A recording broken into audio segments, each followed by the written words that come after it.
Last night, I dreamt I went to Mandalay again. It seemed to me I stood by the iron gate leading to the drive, and for a while I could not enter, for the way was barred to me. Then, like all dreamers, I was possessed of a sudden with supernatural powers and passed like a spirit through the barrier before me. The drive wound away in front of me, twisting and turning as it had always done. But as I advanced, I was aware that a change had come upon it. Nature had come into her own again, and little by little had encroached upon the drive with long, tenacious fingers. On and on wound the poor thread that had once been our drive. And finally, there was Mandalay. Mandalay, secretive and silent. Time could not mar the perfect symmetry of those walls. Moonlight can play odd tricks upon the fancy, and suddenly it seemed to me that light came from the windows. And then a cloud came upon the moon and hovered an instant like a dark hand before a face. The illusion went with it. I looked upon a desolate shell with no whisper of the past about its staring walls. We can never go back to Mandalay again. That much is certain. But sometimes, in my dreams, I do go back to the strange days of my life, which began for me in the south of France.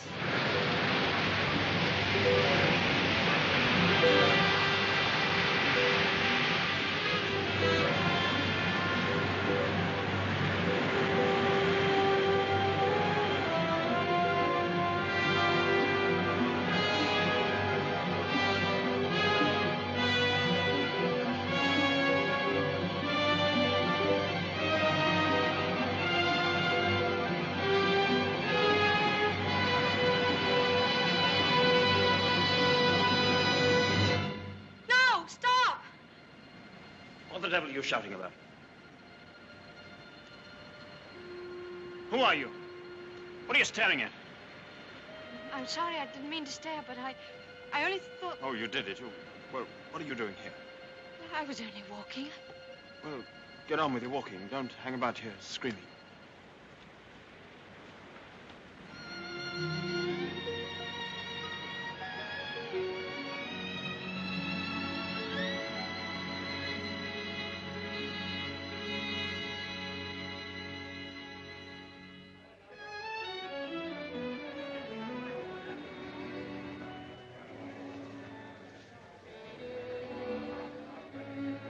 I'll never come to Monte Carlo out of season again. Not a single well-known personality in the hotel. Stone cold. Waiter, garçon, call him. Tell him to get me some... Why, it's Max de Winter. How do you do?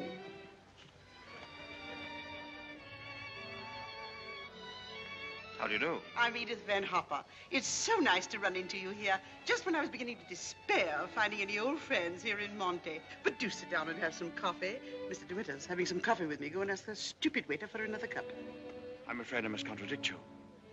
You shall both have coffee with me. Garçon, give me some coffee, please. Cigarette? No, thank you. You know, I recognized you just as soon as you came in, though I haven't seen you since that night at the casino at Palm Beach. Perhaps you don't remember an old woman like me. Are you playing the tables much here at Monte? No, I'm afraid that sort of thing ceased to amuse me years ago. I can well understand that. As for me, if I had a home like Mandalay, I should certainly never come to Monte. I hear it's one of the biggest places in that part of the country, and you just can't beat it for beauty. What do you think of Monte Carlo? Or don't you think of it at all? Oh, well, I think it's rather artificial. She's spoiled, Mr. De Winter. That's her trouble. Most girls will give their eyes for a chance to see Monte. Wouldn't that rather defeat the purpose? Now that we've found each other again, I hope I shall see something of you. You must come and have a drink in my suite. I hope they've given you a good room. The place is empty, so if you're uncomfortable, mind you make a fuss. Your valet is unpacked for you, I suppose. I'm afraid I don't possess one. Perhaps you'd like to do it for me. Well, I hardly think... perhaps you could make yourself useful to Mr. De Winter if he wants anything done. You're a capable child in many ways. That's a charming suggestion, but I'm afraid I cling to the old motto. He travels fastest who travels alone. Perhaps you've not heard of it. Good night. What do you make of that? Do you suppose that sudden departure was intended to be funny? Come, don't sit there gawking. Let's go upstairs. Have you got the key? Yes, Mrs. Van Hopper. I remember when I was younger, there was a well-known writer who used to dart down the back way whenever he saw me coming. I suppose he was in love with me and wasn't quite sure of himself. Well, c'est la vie. By the way, my dear, don't think that I mean to be unkind, but you were just a teeny-weeny bit forward with Mr. De Winter. Your effort to enter the conversation quite embarrassed me, and I'm sure it did him. Men loathe that sort of thing. Oh, come, don't sulk. After all, I am responsible for your behavior here. Perhaps he didn't notice it. Poor thing. I suppose he just can't get over his wife's death. They say he simply adored her.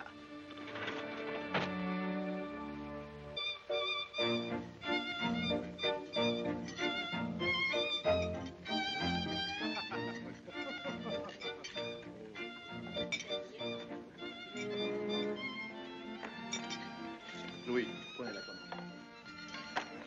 Oh, how awkward of me. Oh, what a stupid thing to do. Oh, I'm so sorry. Please don't bother. It doesn't really matter. Oh, leave that, leave that. Go and lay another place at my table. Mademoiselle will have lunch with me. Oh, but I couldn't possibly. Why not? Oh, well, please don't be polite. It's very kind of you, but I'll be all right if they just change the cloth. I wasn't being polite. I should have asked you to have lunch with me, even if we hadn't upset the vase so clumsily. Come along.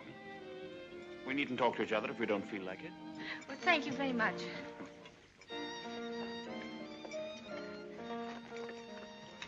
Oh, I'll just have some scrambled eggs. Oui, mademoiselle. What's happened to your friend? Oh, she's ill in bed with a cold. I'm sorry I was so rude to you yesterday. The only excuse I can offer is that I've become boorish through living alone. You weren't really. You simply wanted to be alone and... Tell me, is Mrs. Van Hopper a friend of yours or just a relation? No, she's my employer. I'm what is known as a paid companion. I didn't know companionship could be bought.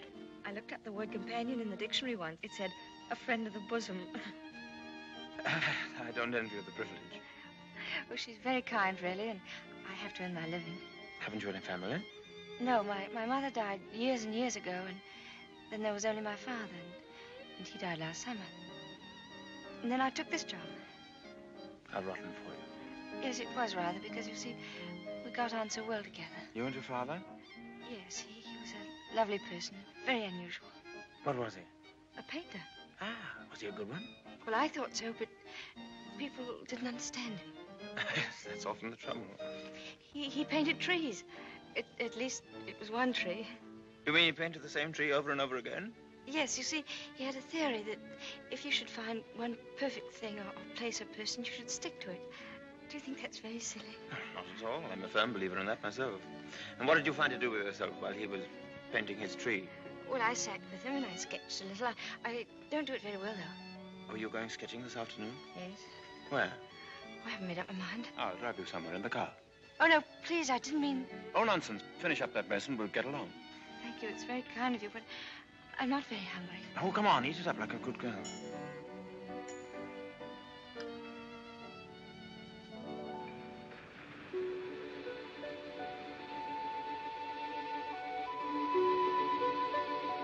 You've taken long enough for that sketch. I shall expect a really fine work of art. Oh, no, don't look at it. It's not nearly good enough. But it can't be as bad as all that. Now, don't rub it all out. Let me see it first. Well, it's the perspective. I never can get it right. Oh, dear. Tell me, is it the perspective that gives my nose that curious twist in the middle? Well, you're not a very easy subject to sketch. No? Your expression keeps changing all the time. Does it? Well, I'd concentrate on the view instead if I were you. Much more worthwhile. Rather reminds me of our coastline at home. Do you know Cornwall at all? Yes, I went there once with my father on holiday. I was in a shop once, and I saw a postcard with a beautiful house on it right by the sea. And I asked whose house it was, and the old lady said, that's Mandalay. I felt ashamed for not knowing. And Mandalay is beautiful. To me, it's just the place where I was born. I've lived in all my life. Now, I don't suppose I shall ever see it again.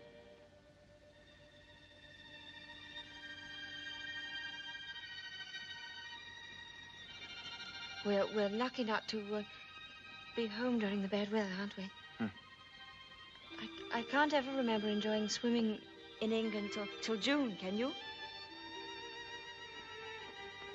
The water's so warm here that I could stay in all day.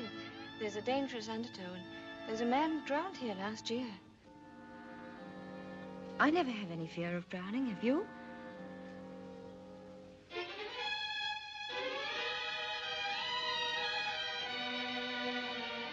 Come, I'll take you home.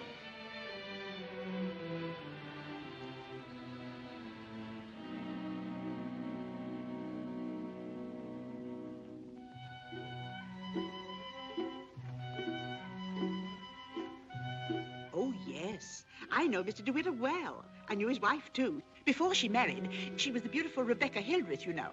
She was drowned, poor dear, while she was sailing near Mandalay. He never talks about it, of course, but he's a broken man. I suppose I'd better have it. Wretched stuff. Give me a chocolate, quick. Oh, there you are. It's about time. Hurry up. I want to play some rummy.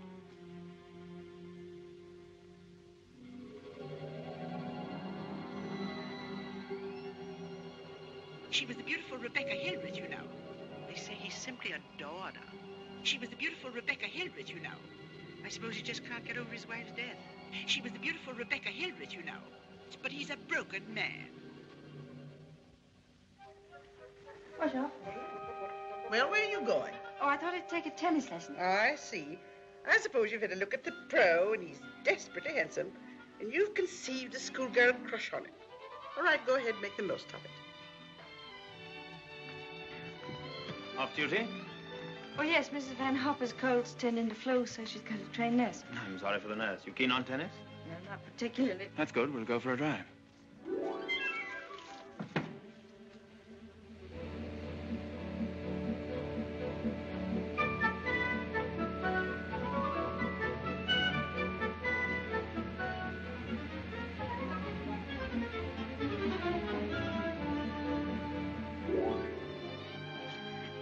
Good afternoon, Mrs. Van Hopper. How are you feeling? You got on rather well with him, didn't you? That pro must have been teaching you other things than tennis.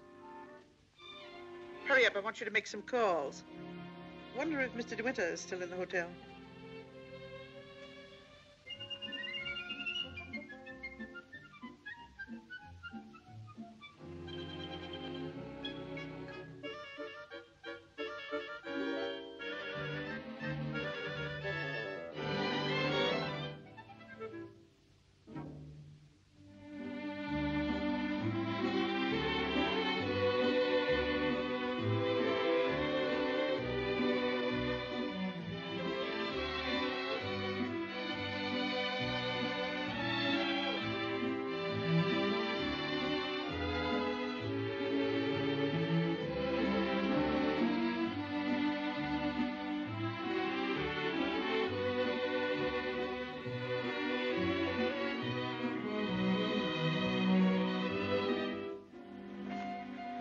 May I go now? For the number of lessons you've had, you ought to be ready for Wimbledon. But this will be your last, so make the most of it. Trouble is, with me laid up like this, you haven't had enough to do. But I'm getting rid of that nurse today, and from now on, you'll stick to your job. Yes, Mrs. Van Hopper. Nurse? Yes, Miss Van Hopper? Are you absolutely sure you left those messages for Mr. De Winter? Why, yes, madame. I simply can't believe it. He would most certainly have called me back. Oh, well, poor boy. I simply hate to see him so alone.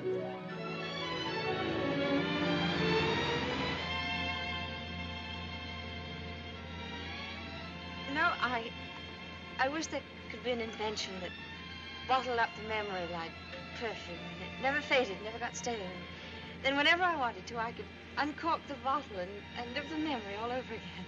And what particular moment in your young life would you want to keep? Oh, all of them. All these last few days. I feel as though I'd collected a whole shelf full of bottles.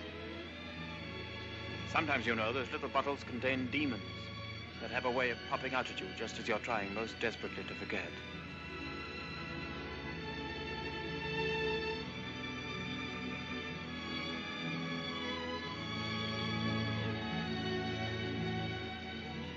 Stop biting your nails. Oh, I I wish I were a woman of 36, dressed in black satin with a string of pearls. You wouldn't be here with me if you were. Would you please tell me, Mr. De Winter, why you asked me to come out with you? Well, it's obvious that you want to be kind, but why do you choose me for your charity?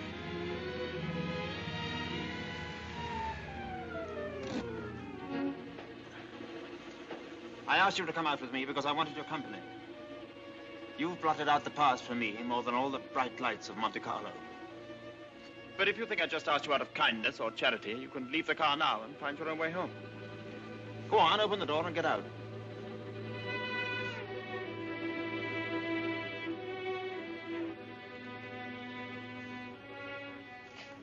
Better blow your nose. Please don't call me Mr. De Winter. I've a very impressive array of first names.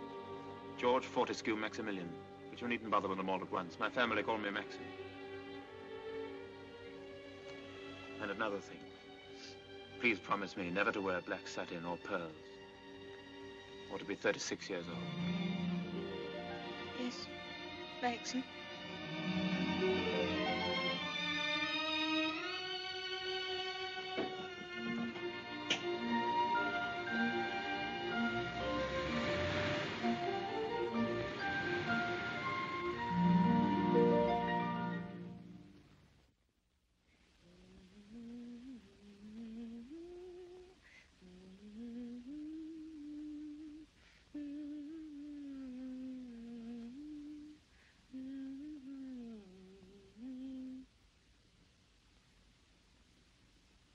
For the love of Pete, come here. What do you think? My daughter's engaged to be married. Oh, really? How nice. We must leave for New York at once. Get reservations on the Aquitania, and we'll take the 12:30 train for Cherbourg. Hurry up and get in a maid to help with the packing. We've no time to waste. Go on and don't dawdle. Mr. De Winter, please. Oh, he's gone out riding. He won't be back till noon. Oh. Well, give me the porter, please.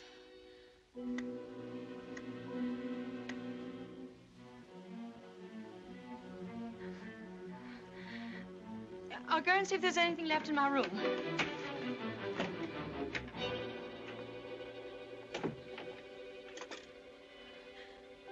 Has Mr. De Winter come in yet? Oh, he has. Would you connect me, please?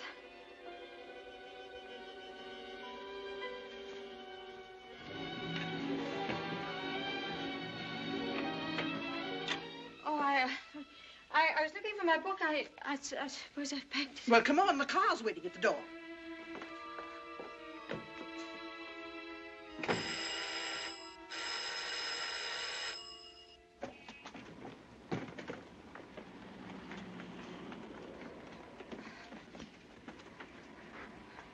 I'd like to leave a forwarding address if they happen to find that book.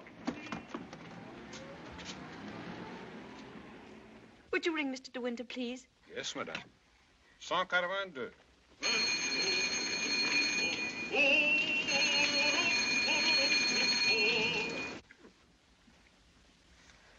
There isn't any answer. Thank you. Tell her to hurry up. Yes, madame. I was looking for Mr. De Winter. Mr. De Winter just ordered breakfast in his room, mademoiselle.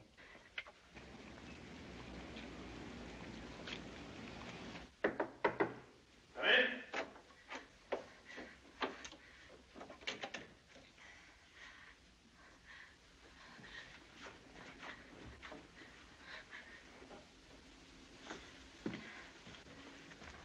Hello. What are you doing here? Anything the matter? I've come to say goodbye. We're going away. What on earth are you talking about? It's true, we're going now, and I was afraid I wouldn't see you again.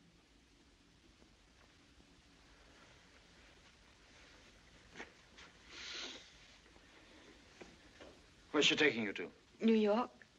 I don't want to go. I shall hate it. I shall be miserable.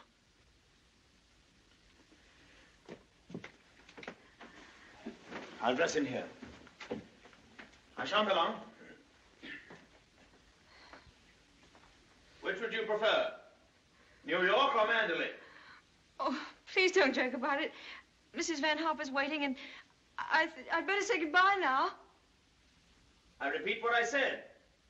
Either you go to America with Mrs. Van Hopper, or you come home to Mandalay with me. You mean you want a secretary or something? I'm asking you to marry me, you little fool.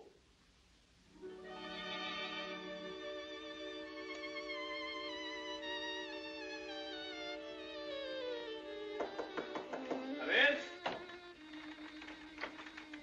Is that my food? I'm famished. I didn't have any breakfast.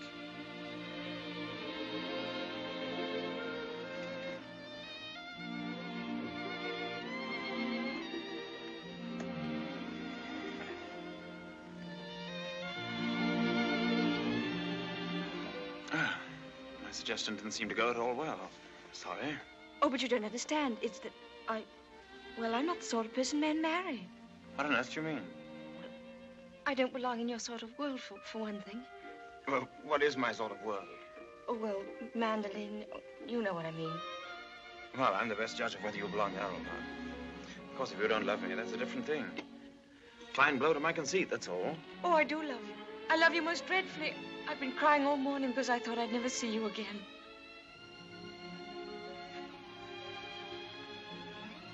Bless you for that. I'll remind you of this one day. You won't believe me. It's a pity you have to grow up. Well, now that's settled, you may pour me out some coffee. 2 lumps of sugar and some milk, please. Same with my tea, don't forget. Who's going to break the news to Mrs. Van Hopper? Shall you or shall I? Oh, you tell it. She'll be so angry. What's the number of her room? Oh, she's not there. She's downstairs in the car. Hello? Give me the date, please. Hello? You'll find Mrs. Van Hopper waiting outside in the car. Would you ask her with my compliments if she'd very kindly come up and see me in my room? Yes, in my room. Mr. De Winter says, please, for you to come up to his room. Mr. De Winter? Why, certainly.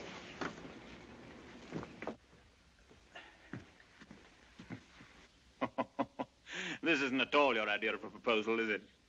It should be in a conservatory. You in a white frock with a red rose in your hand, and a violin playing in the distance, and I should be making violent love to you behind a palm tree. Poor darling. Never mind. Oh, I don't mind. Don't worry, don't worry. You won't have to say a word. I'm so glad you called me, Mr. De Winter. I was making a hasty departure. It was so rude of me not to let you know. But a cable came this morning announcing that my daughter is engaged to be married. That's rather a coincidence, Mrs. Van Hopper. I asked you up here in order to tell you of my engagement. You don't mean it? Oh, how perfectly wonderful. How romantic. Who is the lucky lady? I apologize for depriving you of your companion in this abrupt way. I do hope it won't inconvenience you too greatly. When did all this happen? Just now, Mrs. Van Hopper. Just a few minutes ago. I simply can't believe it. And I suppose I ought to scold you for not having breathed a word of all of this to me. What am I thinking of? I shall give you both my congratulations and my blessings. I'm very happy for you both. When and where is the wedding to be? Here, as soon as possible.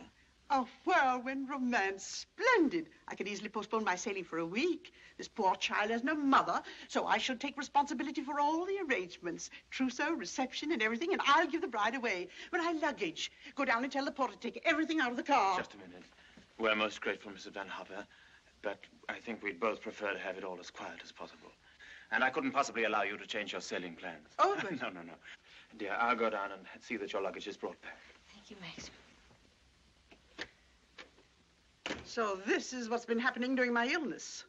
Tennis lessons, my foot. I suppose I have to hand it to you for a fast worker. How did you manage it? Still waters certainly run deep. Tell me, have you been doing anything you shouldn't? I don't know what you mean. Oh, well, never mind. I always did say that Englishmen have strange tastes. But you certainly have your work cut out as mistress of Mandalay. To be perfectly frank with you, my dear, I can't see you doing it. You haven't the experience. You haven't the faintest idea of what it means to be a great lady. Of course, you know why he's marrying you, don't you? You haven't flattered yourself that he's in love with you. Fact is, that empty house got on his nerves to such an extent, he nearly went off his head. He just couldn't go on living alone. You better leave, Mrs. Van Hopper. You'll miss your train.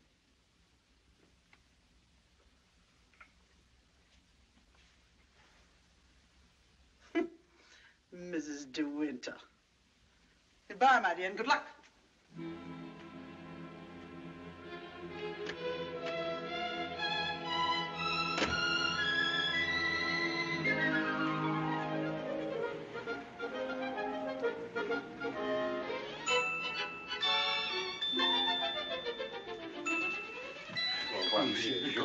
Merci.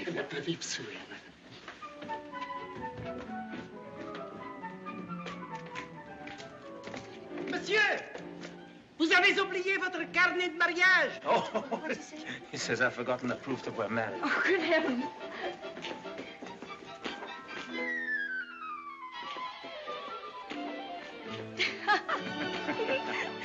Ah, somebody else had the same idea.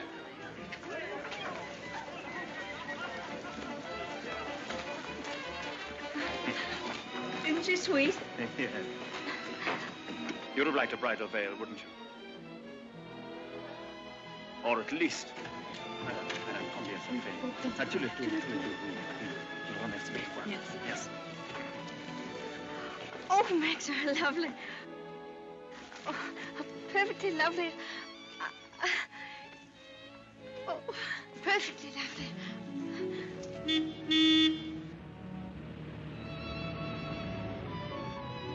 Welcome home, Mr. De Winter. Thank you, Smith.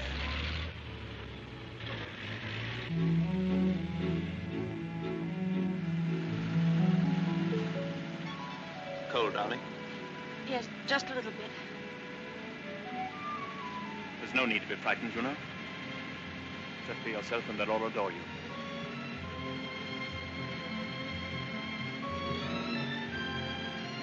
You don't have to worry about the house at all. Mrs. Danvers is the housekeeper. Just leave it to her.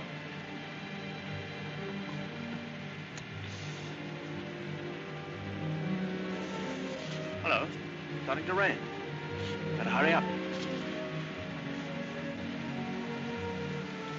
Here, have this. Put it over your head. Thank you.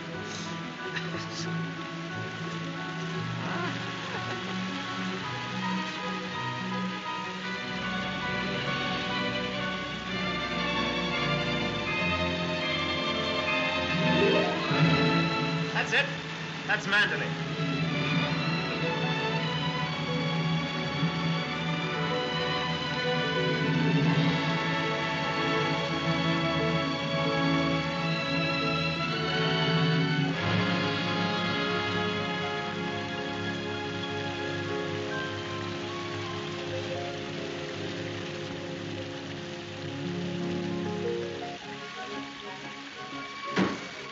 Here we are, Frith. Everybody well? Yes, thank you, sir. We're glad to see you home, sir.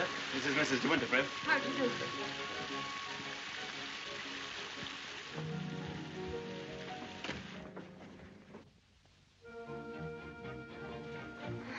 I didn't expect the whole staff to be in attendance. Mr. Danvers' orders, sir. Oh. Sorry about this. Won't take long.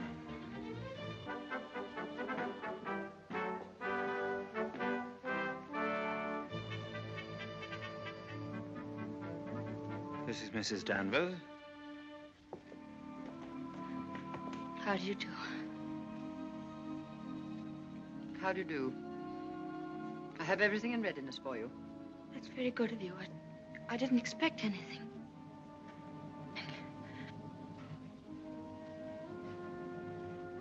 I think we'd like some tea, Frith. Ready in the library, sir. Come along, darling.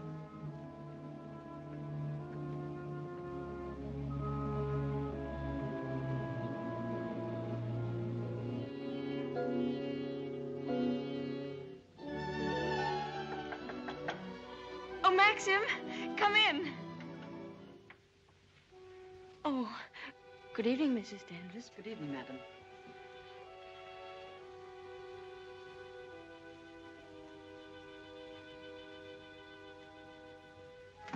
I hope Alice was satisfactory, madam. Oh, yes, thank you. Perfectly. She's the parlor maid. She'll have to look after you until your own maid arrives. Oh, but I haven't a maid. I'm sure Alice will do very nicely. I'm afraid that would not do for very long, madam. It's usual for ladies in your position to have a personal maid. I hope you approve the new decoration of these rooms, madam. Oh, I didn't know it'd been changed. I hope you haven't been to too much trouble. I only followed out Mr. De Winter's instructions. Oh, well, what did it look like before? It had an old paper and different hangings. It was never used much, except for occasional visitors. Oh, then it wasn't Mr. De Winter's room originally? No, madam. He's never used the east wing before. Of course, there's no view of the sea from here. The only good view of the sea is from the west wing. The room's very charming, and I'm sure I'll be comfortable. If there's anything you want done, madam, you have only to tell me. I suppose you've been at Manderley for many years, longer than anyone else. Not so long as Frith. He was here when the old gentleman was living, when Mr. De Winter was a boy. Oh, I see, and you didn't come till after that? I came here when the first Mrs. De Winter was a bride.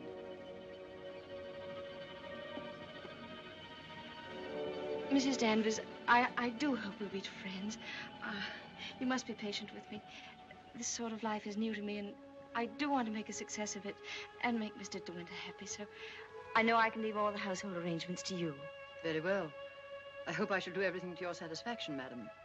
I've managed the house since Mrs. De Winter's death, and Mr. De Winter has never complained.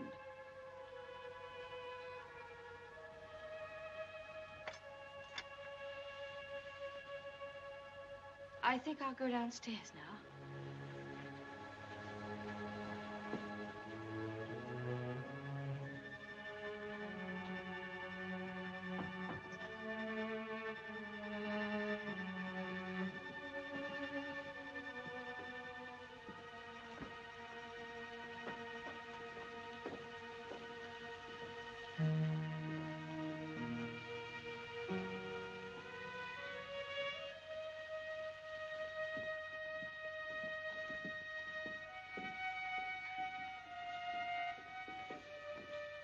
That room in the west wing I was telling you about is there through that door. It's not used now. It's the most beautiful room in the house. The only one that looks down across the lawns to the sea. It was Mrs. De Winter's room.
Good morning. Good morning. You're Mrs. De Winter, aren't you? Yes. My name's Crawley. I manage the estate for Maxim. Awfully glad to meet you. There's a fearful lot of stuff piled up while Maxim was away. Yes, I'm sure there must have been.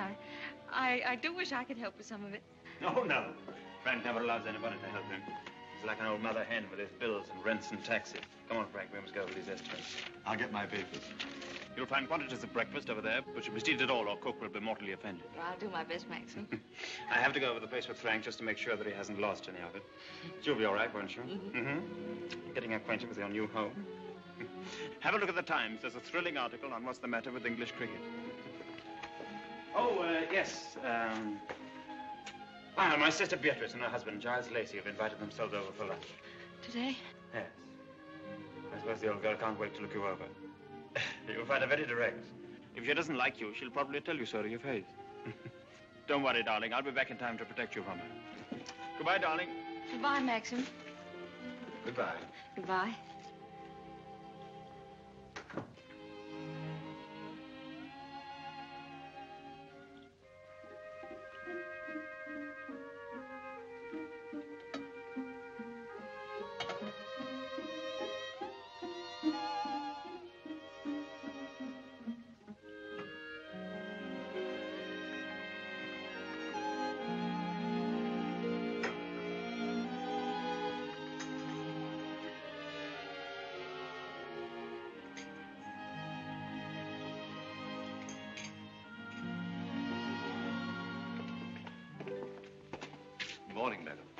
Good morning, Frith.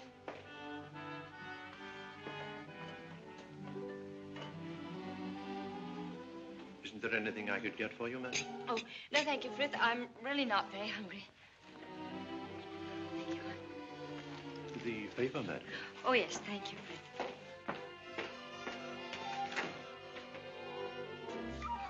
Madam. I slipped.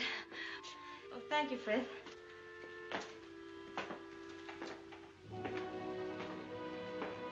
It's big, isn't it? Yes, madam. Mandalay is a big place. This was the banquet hall in the old days. It is still used on great occasions, such as a big dinner or a ball. And the public is admitted here, you know, once a week. That's nice.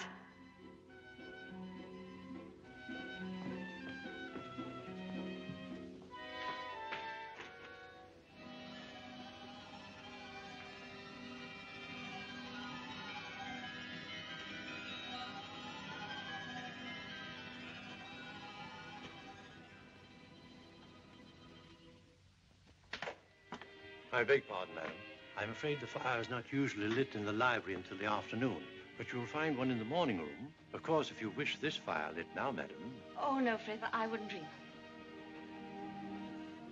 Mrs. De Winter, I mean the late Mrs. De Winter always did her correspondence and telephoning in the morning room after breakfast. Thank you, Frith.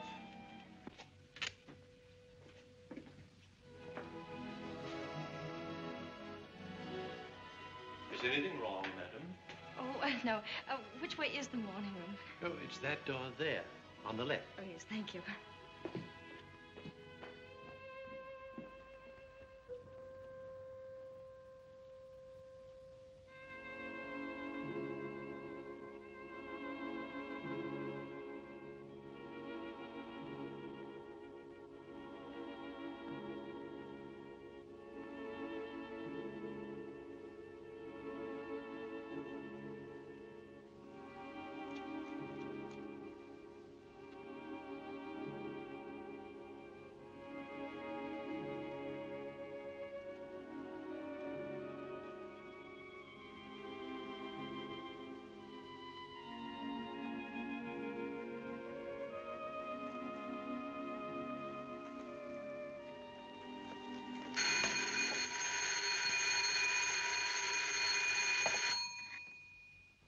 Mrs. De Winter?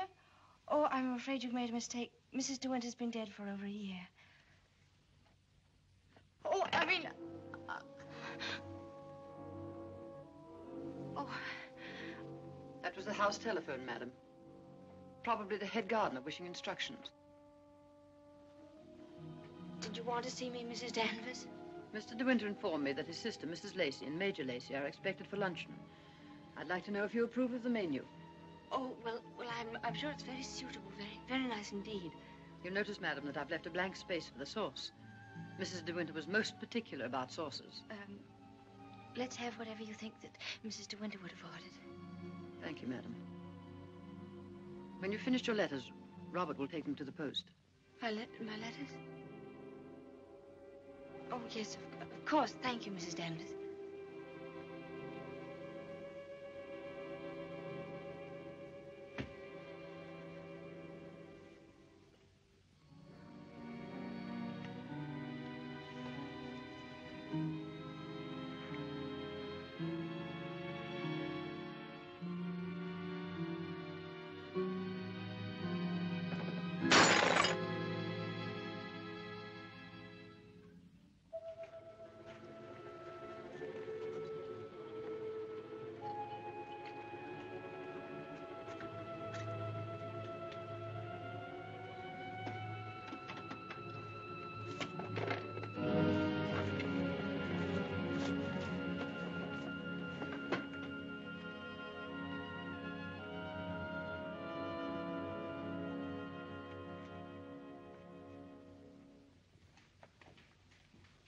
How are you, Frith?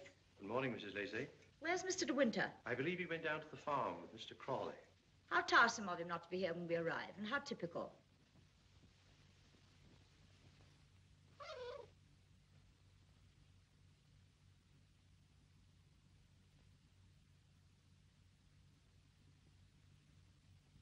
I must say old Danvers keeps the house looking lovely.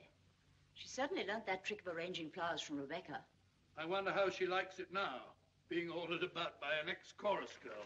Now, where on earth did you get the idea she's an ex-chorus girl? He picked her up in the south of France, didn't he? What if he did? Well, I mean to say, there you are.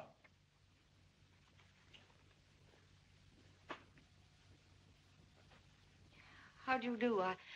I'm Maxim's wife. How do you do? Well, I must say you're quite different from what I expected. No, but Cecilia, she's exactly what I told you she'd be. Well, how do you like Mandela? Very beautiful, isn't it? And how do you get along with Mrs. Danvers? Well, I've never met anyone quite like her before. You mean she scares you? She's not exactly an oil painting, is she? Giles, you're very much in the way here. Go somewhere else. Well, I'll try and find Maxim, shall I? Giles? I didn't mean to say anything against Mrs. Danvers. Oh, there's no need for you to be frightened of her. But I shouldn't have any more to do with her than you can help. Shall we sit down? Oh, yes, please. You see, she's bound to be insanely jealous at first. And she must resent you bitterly. Why should she? Don't you know? I should have thought Maxim would have told you. She simply adored Reveka.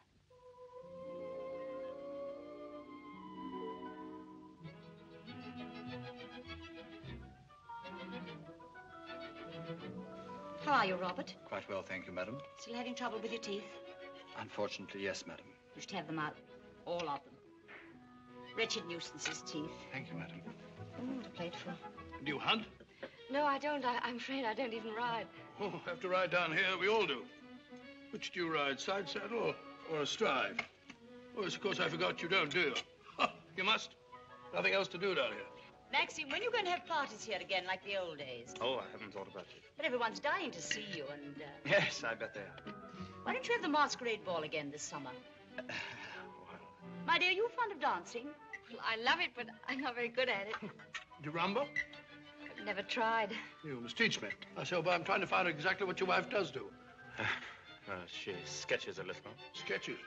Well, not this modern stuff, I hope. You know, portrait of a lampshade upside down to represent a soul in torment. Don't sail, do you? No, I don't. Thank goodness for that. Huh?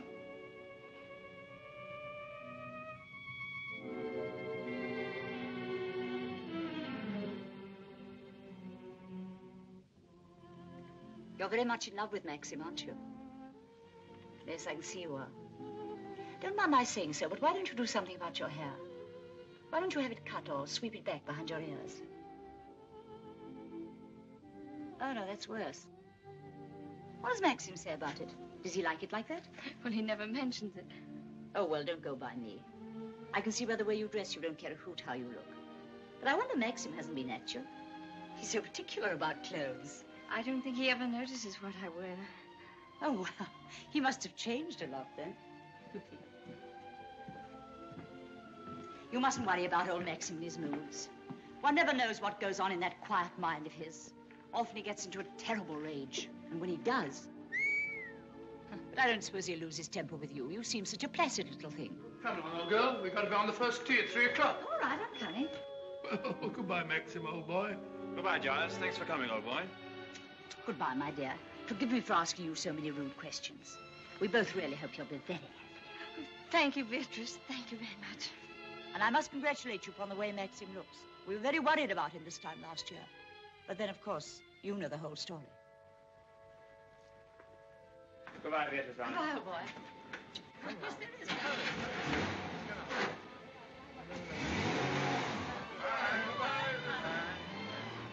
Well, thank heavens they've gone. Now we can have a walk about the place. Looks as though we might have a shower, but you won't mind that, will you? No, but wait a minute. I'll go upstairs and get a coat. No, there's a heap of Macintoshes in the flower room. Robert, run and get a coat from the flower room for Mrs. De Winter, will you?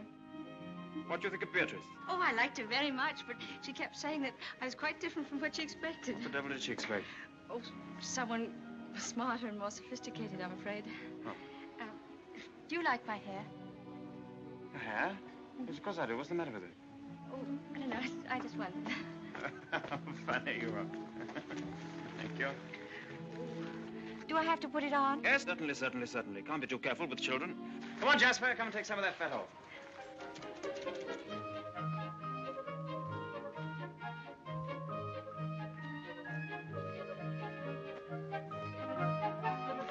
Jasper! Here, not that way. Come here. Where does that lead to? Oh, it leads to a little cove where we used to keep a boat. Oh, let's go down there. Well, no, it's a perfectly dull, uninteresting stretch of sand, just like any other. Oh, please. Well, all right, we'll walk down and take a look if we really want to.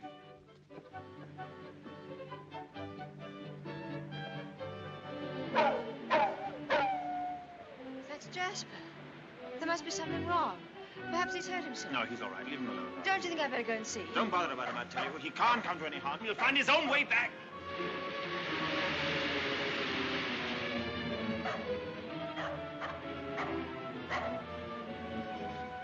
Jasper! Jasper! Oh, there you are.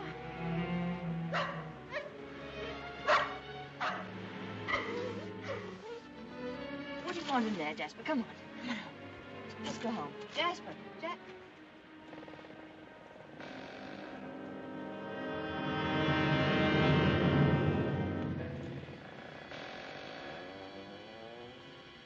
Oh. I didn't know that there was anybody. I know that dog. He comes for the house. He ain't yourn. No, he's Mr. De Winter's dog. Have you anything I could tie him with?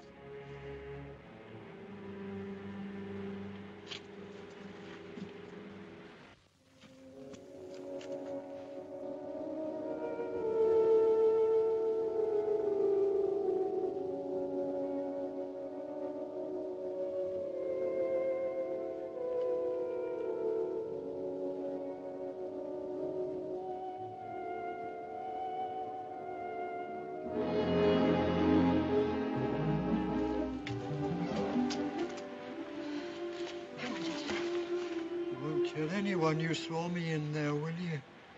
Don't you belong on the estate? I wasn't doing nothing. I was just putting Michelle's away. She's gone in the sea, ain't she? She'll never come back no more. No, she'll never come back. Come on, Jasper.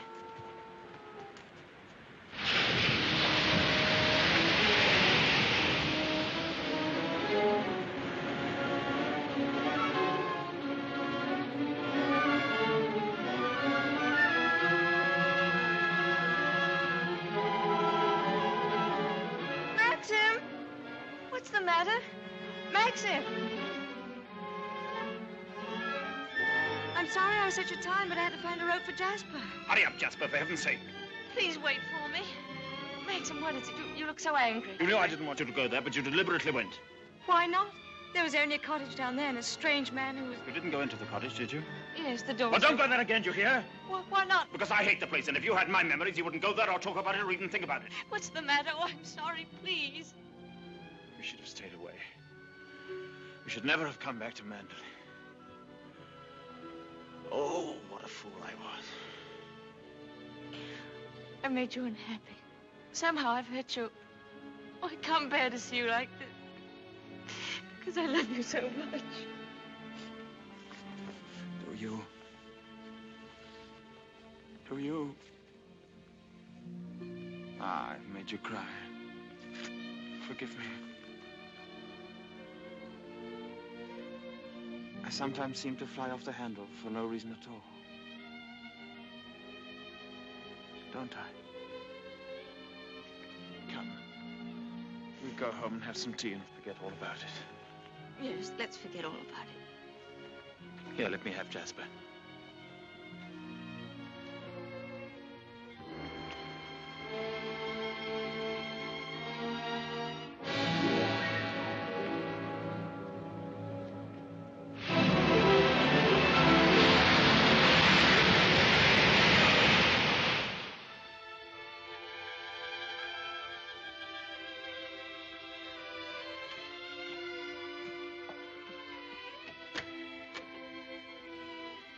Hello, come in. Oh, please don't get up, Mr. Crawley. I was just wondering if you meant what you said the other day about showing me the run of things. Of course I did. What are you doing now? Notifying all the tenants that in celebration of Maxim's return with his bride, this week's rent will be free. Oh, was that Maxim's idea? Oh, yes. All the servants get an extra week's wages, too. Oh, he didn't tell me. Oh, can't I help you? I could at least lick the stamps. Well, it's terribly nice of you. Won't you sit down? Oh, yes, thank you.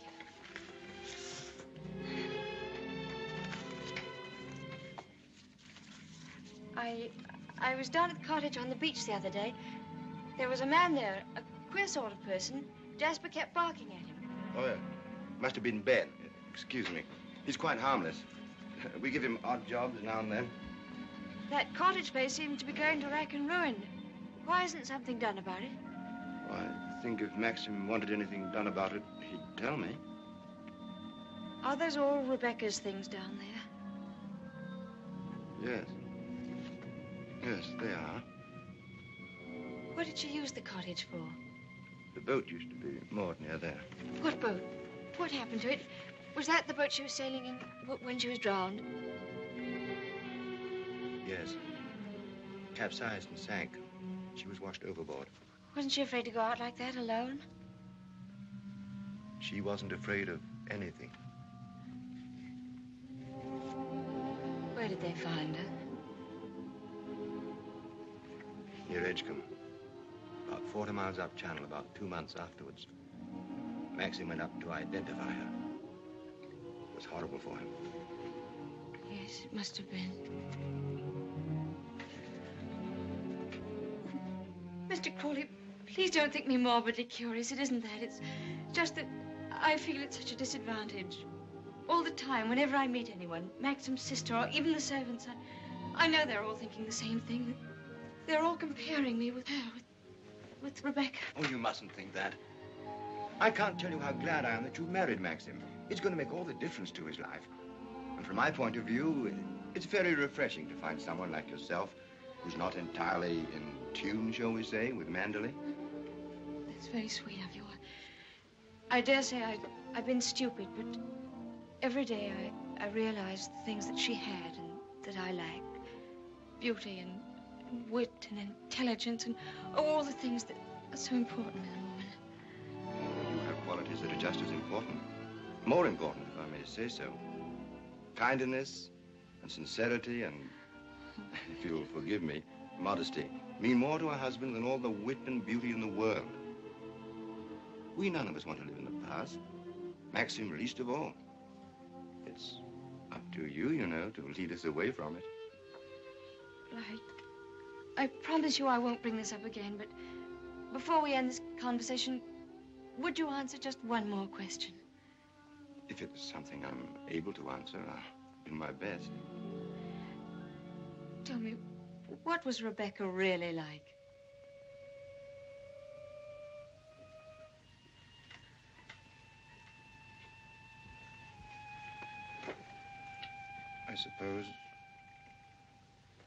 I suppose she was the most beautiful creature I ever saw.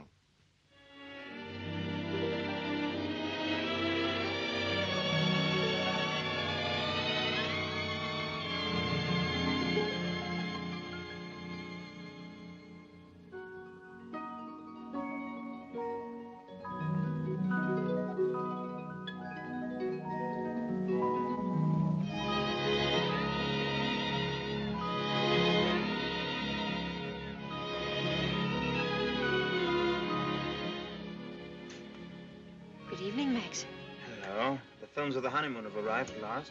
We timed, you think, before dinner?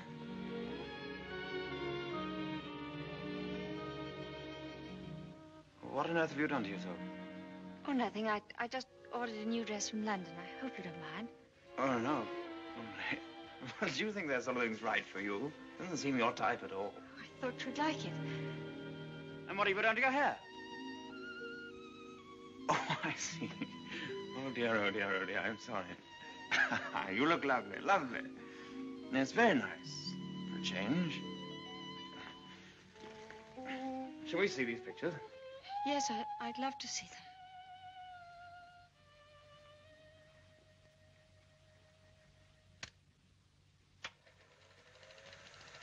Ah, look now. Oh, look at that. Wasn't it wonderful, darling? Can't we go back there somewhere? Yes, of course, of course. Ah, look at you. Won't our grandchildren be delighted when they see how lovely you were? Oh, look at you. Yes. Oh, I see. Oh, I like that. Look at that. That's very nice. Oh, remember that. Yes? Oh, I wish our honeymoon could have lasted forever, Maxim. Oh, dash it, look. Oh, hang it. Threaded it up wrong, as usual, or something.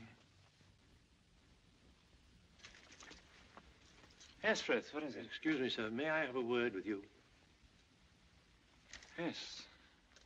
Come in. It's about Robert, sir.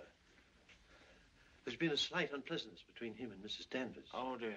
Robert is very upset. Oh, this is trouble. What is it? It appears that Mrs. Danvers has accused Robert of stealing a valuable ornament from the morning room. Robert denies the accusation most emphatically, sir. What was the thing, anyway? China Cupid, sir. Oh, dear, that's one of our treasures, isn't it? Well, tell Mrs. Danvers to get to the bottom of it somehow and tell her I'm sure it wasn't Robert. Very good, sir. Why do they come to me with these things? That's your job, sweetheart. Maxim, I wanted to tell you, but, well, I forgot. The fact is, I broke the China Cupid.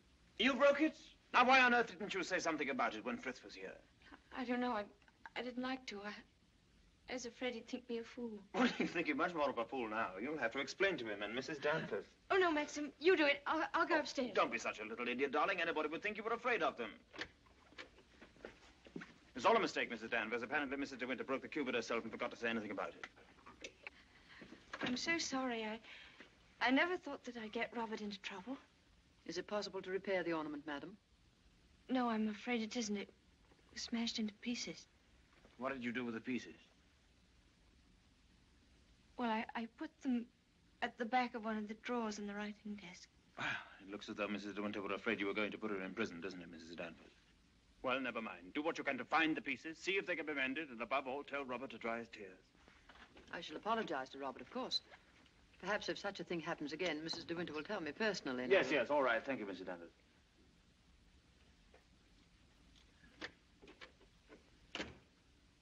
Well, I suppose that clip will hold all right. I don't know.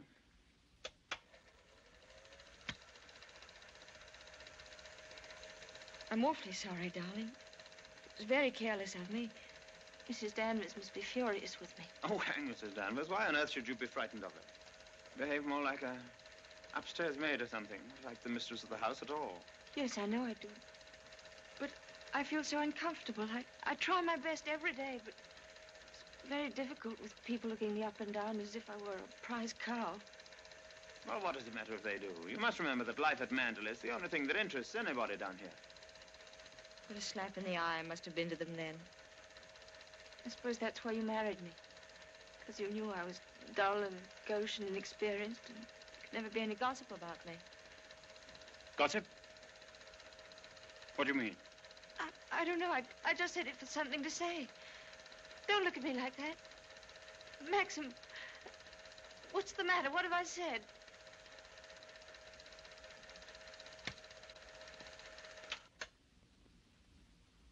Wasn't a very attractive thing to say, was it? No. It was rude, hateful.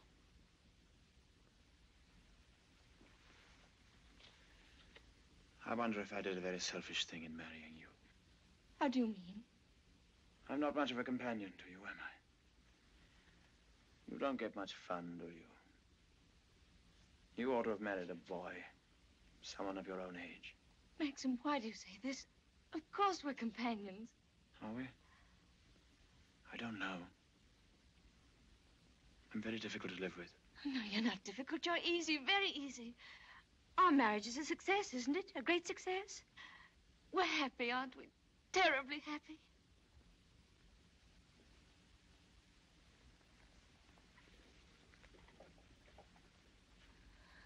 If you don't think we are happy, it would be much better if you didn't pretend. I'll go away. Why don't you answer me? How can I answer you when I don't know the answer myself? If you say we're happy, let's leave it at that. Happiness is something I know nothing about.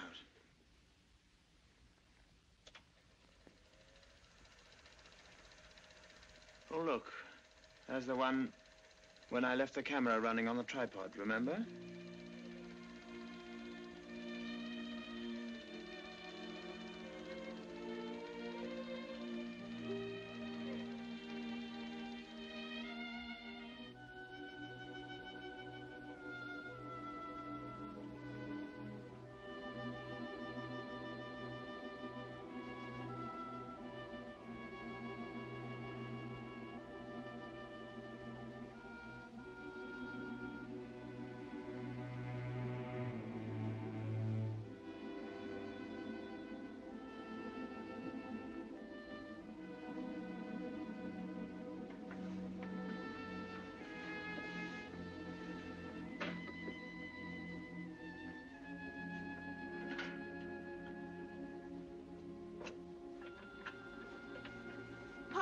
madam. Is there anything I can do for you? Yes, I'm all right, Hilda. Thank you very much. I'll bring the sandwiches immediately, madam.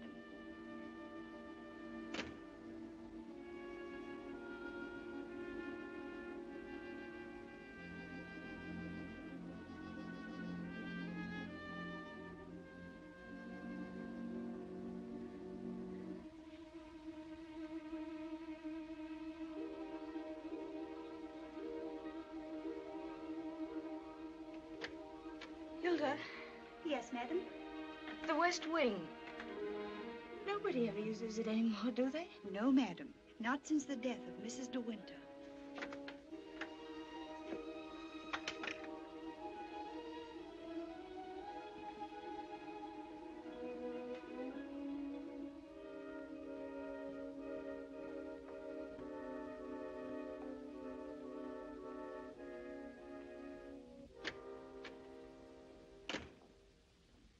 Come along, Mr. Jack, or someone may see you. Well, Danny, old Harvey, it's been good to see you again. I've been simply breathless to pick up all the news. I really don't think it's wise for you to come here, Mr. Jack. Jasper, come here. Oh, nonsense, nonsense. It's just like coming back home. Quiet, Mr. Jack. Yes, and we must be careful not to shock Cinderella, mustn't we? She's in the morning room. If you lead through the garden door, she won't see you. I must say I feel a little like the poor relation sneaking around through back doors. Well, toodaloo, Danny. Goodbye, Mr. Jack. And please be careful.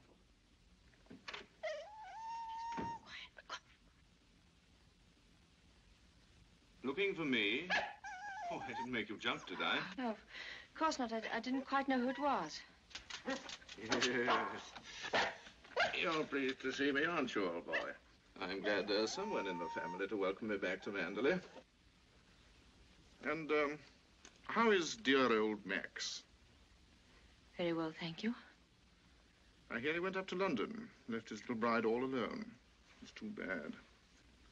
Isn't he rather afraid that somebody might come down and carry you off?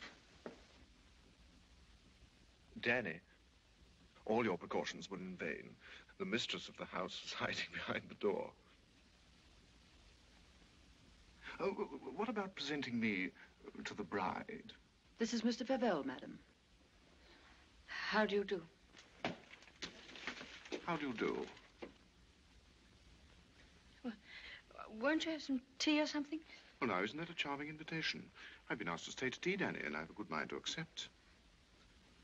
Oh, well, perhaps you're right. Pity, just we're getting on so nicely.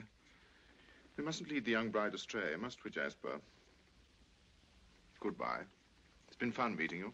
Oh, and by the way, it would be very decent of you if you didn't mention this little visit to your revered husband. He doesn't exactly approve of me. Very well. That's very sporting of you. I wish I had a young bride of 3 months waiting for me at home. I'm just a lonely old bachelor. Fare thee well. Oh, and I know what was wrong with that introduction. Danny didn't tell you, did she? I am Rebecca's favorite cousin. Toodaloo.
You wish anything, madam.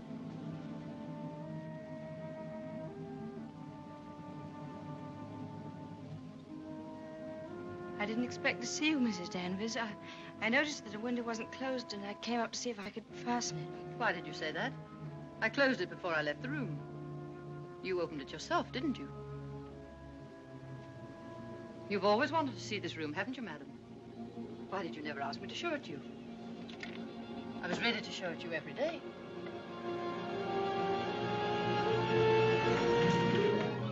It's a lovely room, isn't it? Loveliest room you've ever seen. Everything is kept just as Mrs. De Winter liked it. Nothing has been altered since that last night. Come, I'll show you her dressing room. This is where I keep all her clothes. You would like to see them, wouldn't you?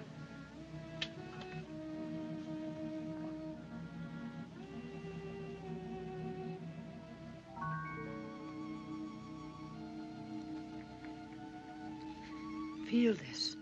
It was a Christmas present from Mr. De Winter. He was always giving her expensive gifts the whole year round. I keep her underwear on this side.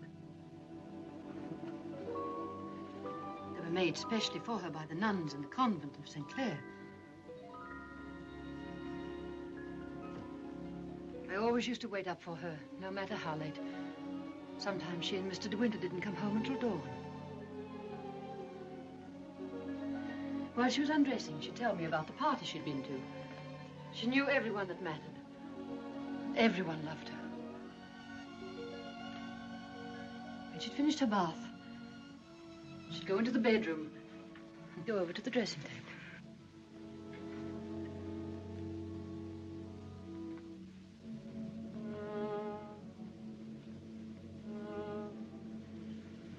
Oh, you've moved her brush, haven't you? There, that's better. Just as she always laid it down. Come on, Danny. Hair drill, she would say. I'd stand behind her like this and brush away for 20 minutes at a time. And then she would say, "Good night, Danny," and step into her bed.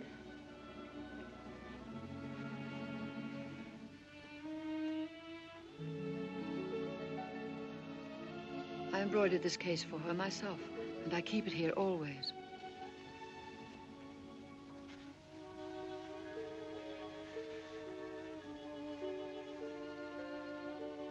Did you ever see anything so delicate?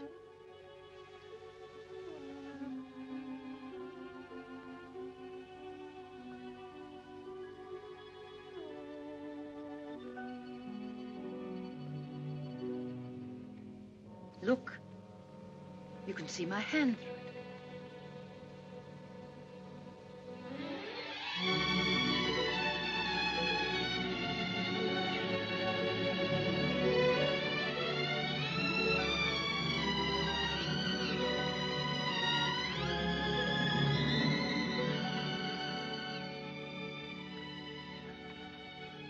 You wouldn't think she'd been gone so long, would you?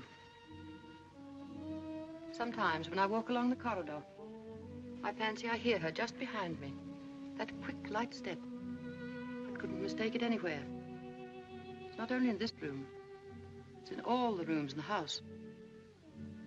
I can almost hear it now. Do you think the dead come back and watch the living? I don't believe it. Sometimes. I wonder if she doesn't come back here to Manderley. Watch you and Mr. De Winter together. You look tired. Why don't you stay here a while and rest? And listen to the sea. So soothing. Listen to it.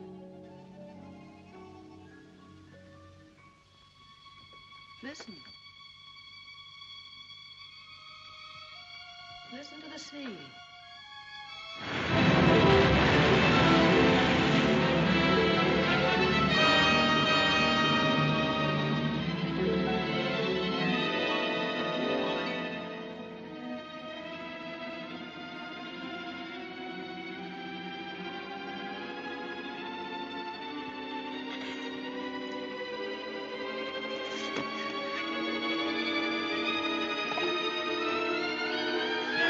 Tell Mrs. Danvers I wish to see her immediately.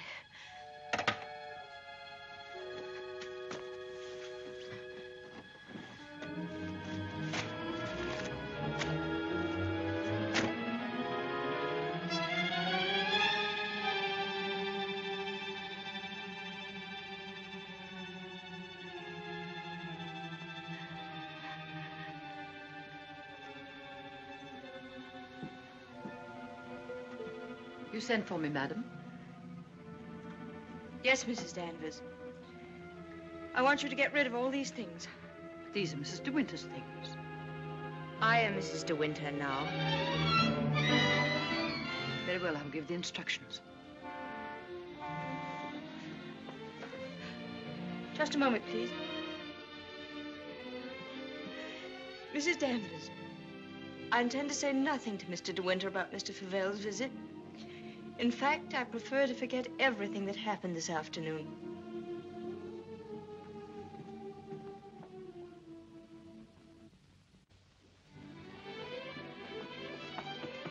Maxim, you've been gone all day. Choking. Oh. Well. What have you been doing with yourself? Oh, I've been thinking. Oh, what did you want to do that for? Oh, come in here and I'll tell you.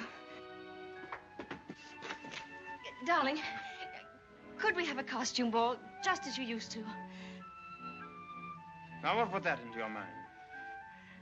Has Beatrice been at you? No, but I feel that we ought to do something to make people feel that Mandalay is just the same as it always was. Oh, please, darling, could we? You don't know what it would mean, you know. You would have to be a hostess to hundreds of people. All the county. And a lot of young people would come up from London and turn the house into a nightclub. Oh, yes, but I want to. Oh, please. I've never been to a large party, but I could learn what to do, and I promise you, you wouldn't be ashamed of me.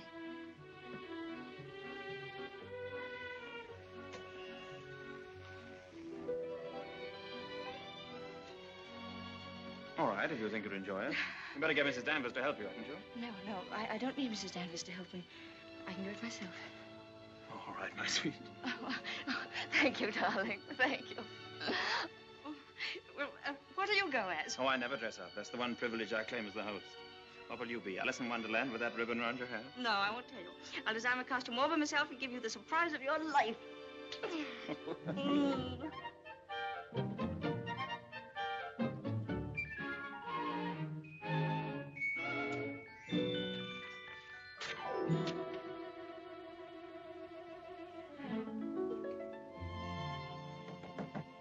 Come in.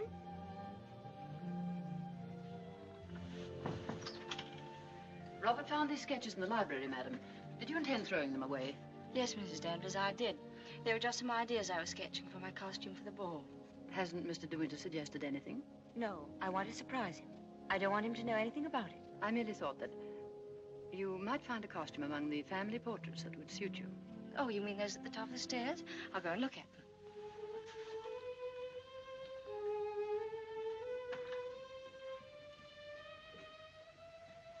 This one, for instance. It might have been designed for you. I'm sure you could have it copied. I've heard Mr. De Winter say that this is his favorite of all the paintings.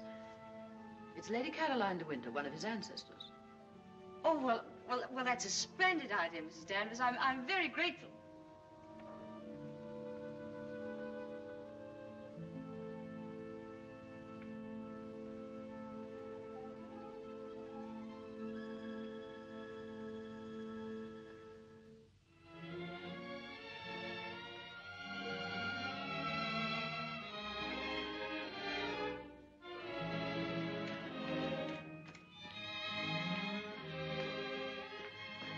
Everything under control, Frith? Yes, thank you. Excuse me, sir.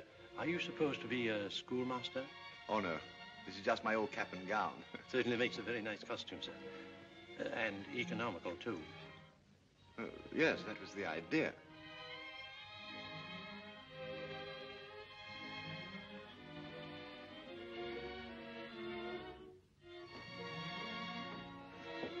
Evening, Robert. Not very good weather for the ball. No, sir. Very misty on the way, and very chilly. Oh, this wig's so tight they ought to have sent an aspirin with it. Hello. Oh. What's the idea, Adam and Eve? Oh, Maxim, don't be disgusting. Strong man, old man. Oh. Where's my weight thing? What thing? You haven't left it in the car, have you? Oh. Oh, there it is. You were the first one down? Yes. Where's the child? Well, she's keeping her costume a terrific secret. Wouldn't even let me into her room. Oh, lovely. I'll go up and give her a hand. I could do with a drink. Won't you catch cold in that thing? Don't be silly. Pure wool, old boy. Pardon me, sir. You forgot this.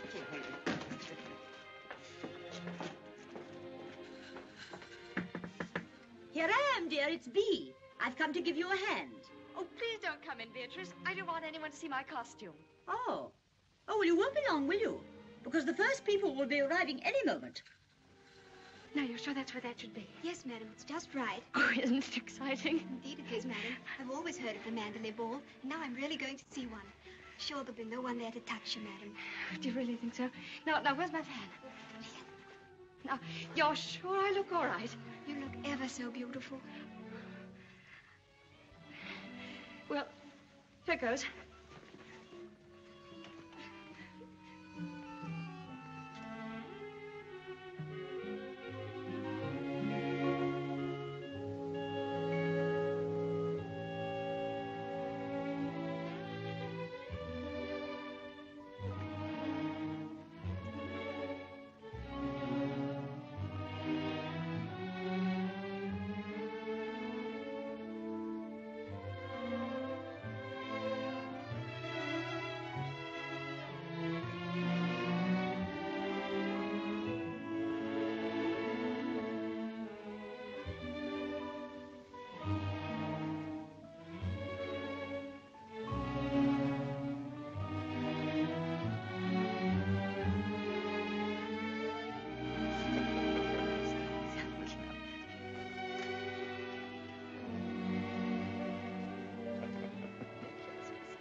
Good evening, Mr. De Winter.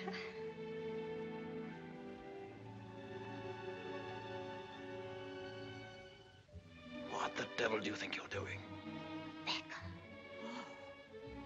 But it's the picture, the one in the gallery. What is it? What have I done? Go and take it off. Doesn't matter what you put on, anything will do.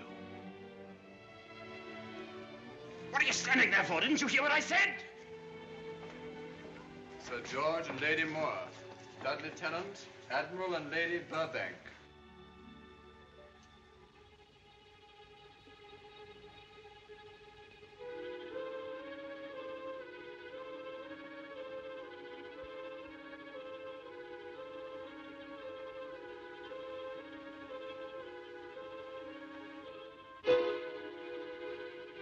I watched you go down, just as I watched her a year ago.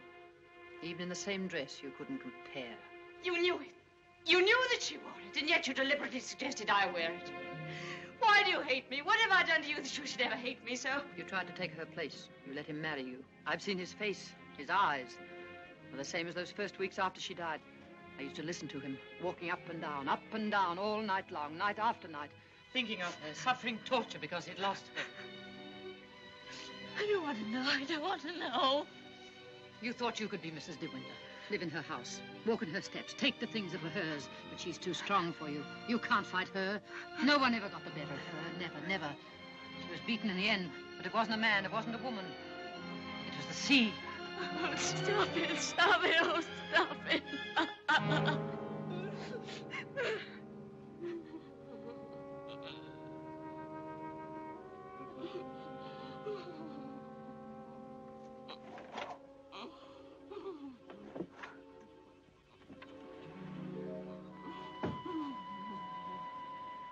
You're overwrought, madam.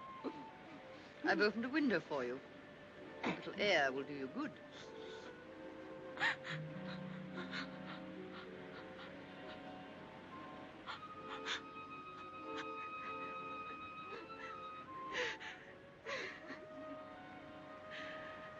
Why don't you go? Why don't you leave Mandalay? He doesn't need you.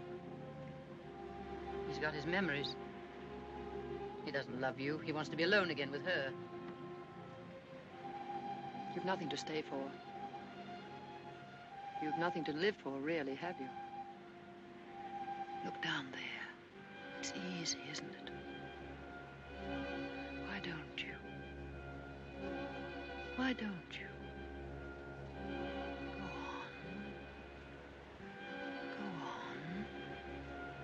Don't be afraid.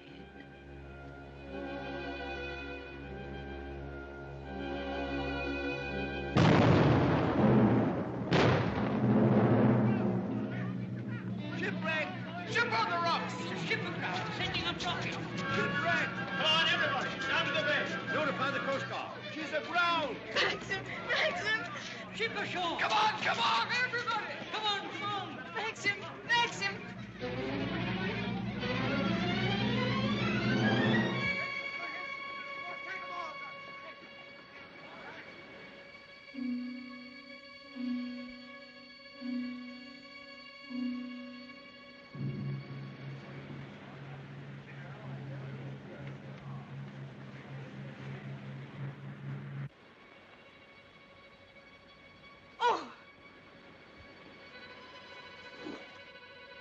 Ben, have you seen Mr. De Winter anywhere?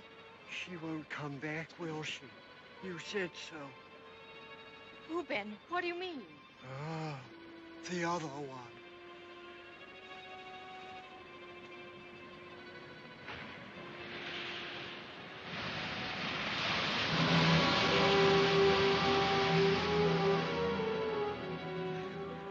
Frank, have you seen Maxim anywhere? Not since about half an hour ago. I thought he'd gone up to the house. No, he hasn't been in the house at all, and I'm afraid something might have happened to him.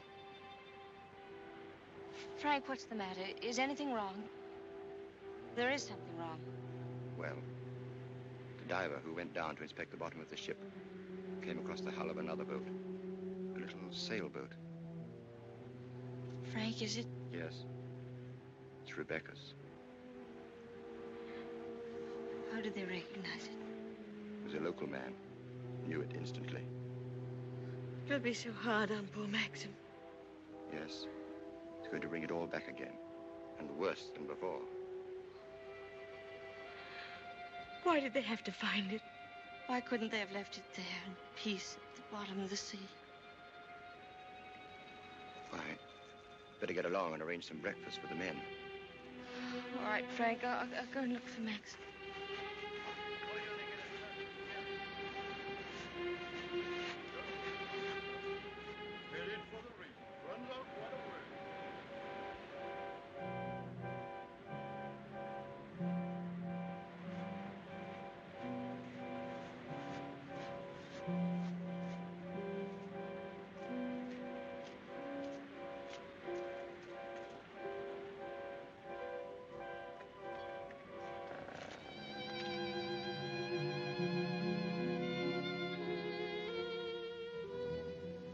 Hello.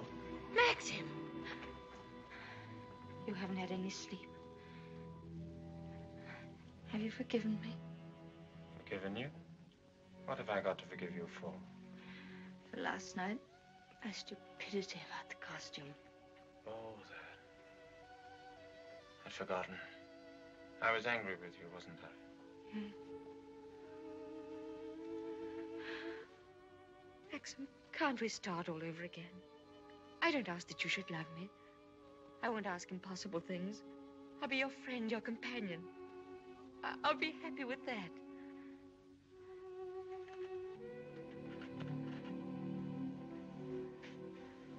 You love me very much, don't you?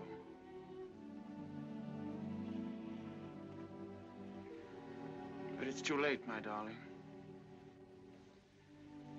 We've lost our little chance of happiness. No, Maxim, no. Yes. It's all over now. The things happen. The thing I've dreaded day after day. Night after night. Maxim, what are you trying to tell me? Rebecca has won. Her shadow has been between us all the time, keeping us from one another. She knew that this would happen. What are you saying? They sent a diver down. He found another boat. Yes, I know. Frank told me. Rebecca's boat. Oh, it's terrible for you. I'm so sorry. diver made another discovery. Broke one of the ports and looked into the cabin. There was a body in there.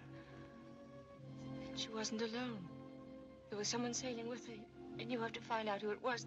That's it, isn't it, Maxim? You don't understand. There was no one with her. It's Rebecca's body lying there on the cabin floor. The woman that was washed up at Edgecombe. The woman that is now buried in the family crypt. That was not Rebecca. That was the body of some unknown woman. Unclaimed, belonging nowhere. I identified it, but I knew it wasn't Rebecca. It was all a lie. I knew where Rebecca's body was. Lying on that cabin floor on the bottom of the sea. How did you know, Max? Because I put it there.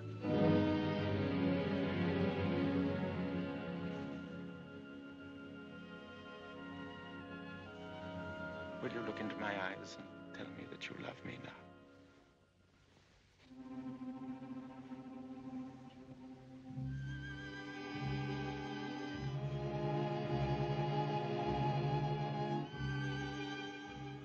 See?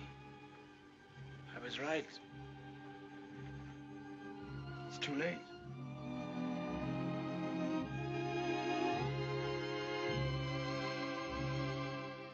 No, it's not too late. You're not to say that. I love you more than anything in the world. Oh, please, Maxim, kiss me, please. No. It's no use. It's too late. Oh, we can't lose each other now. We must be together always. No secrets, no shadows. We may only have a few days. A few hours. Maxim, why didn't you tell me before? Yeah, we did sometimes, but you never seemed close enough. How could we be close when I knew you were always thinking of Rebecca? How could I even ask you to love me when I knew you loved Rebecca still? What are you talking about? What do you mean? Whenever you touched me, I knew you were comparing me with Rebecca. Whenever you looked at me, or spoke to me, or walked with me in the garden, I knew you were thinking, this I did with Rebecca, and this, and this. Oh, it's true, isn't it? You thought I loved Rebecca? You thought that? I hated her.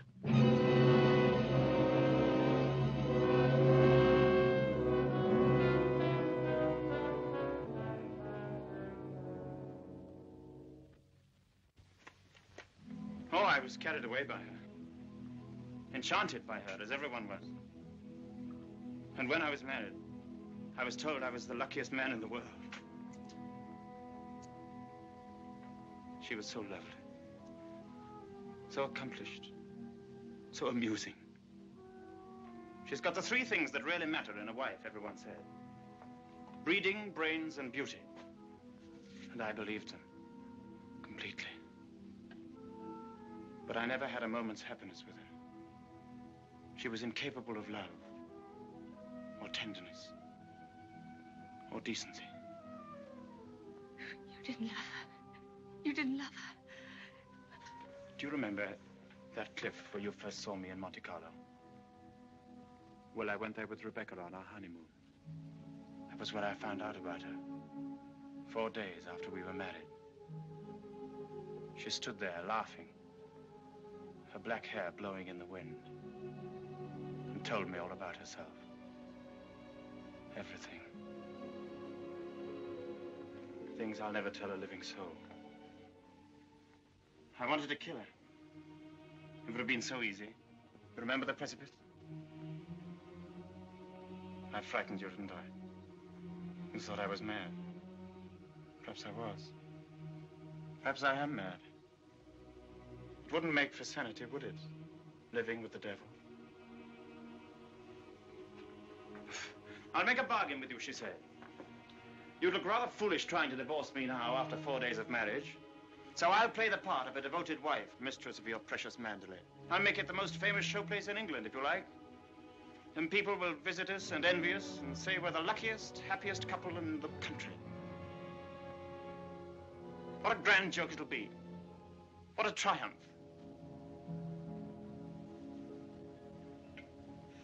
I should never have accepted her dirty bargain.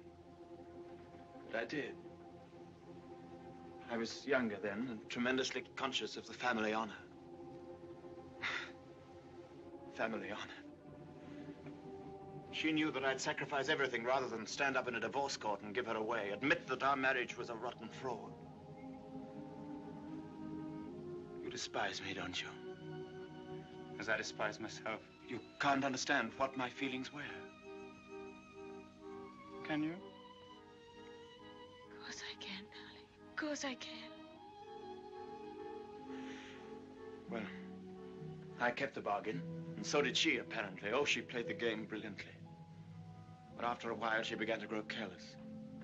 She took a flat in London, and she'd stay away for days at a time. Then she started to bring her friends down here. I warned her, but she shrugged her shoulders. What's it got to do with you, she said. She even started on Frank. Poor, faithful Frank.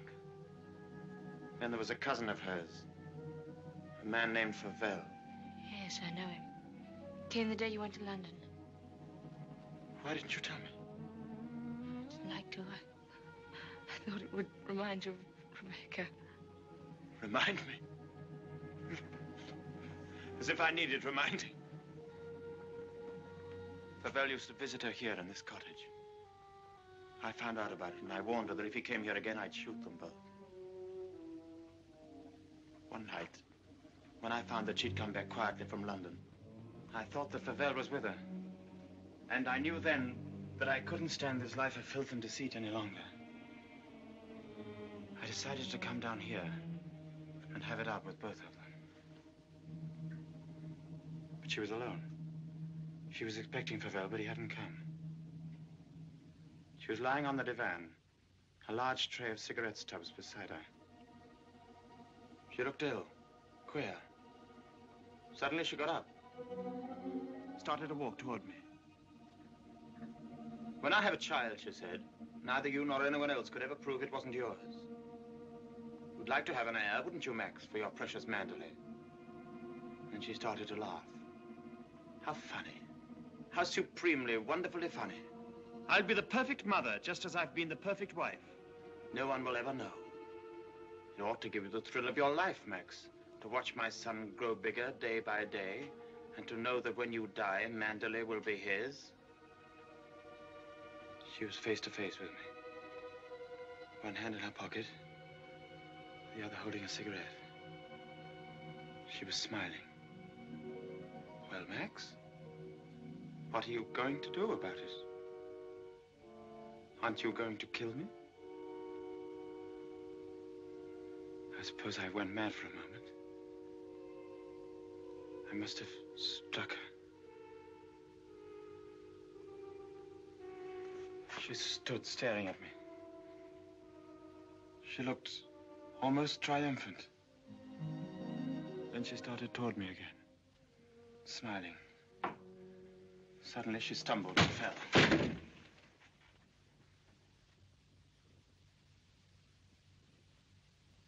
When I looked down, ages afterwards it seemed, she was lying on the floor. She'd struck her head on a heavy piece of ship's tackle. I remember wondering why she was still smiling. And I realized she was dead. But you didn't kill her. It was an accident. Who would believe me? I lost my head. I just knew I had to do something. Anything. I carried her out to the boat. It was very dark. There was no moon. I put her in the cabin. When the boat seemed a safe distance from the shore, I took a spike and drove it again and again through the planking of the hull. I opened up the sea cocks and the water began to come in fast. I climbed over into the dinghy and pulled away. I saw the boat heel over and sink.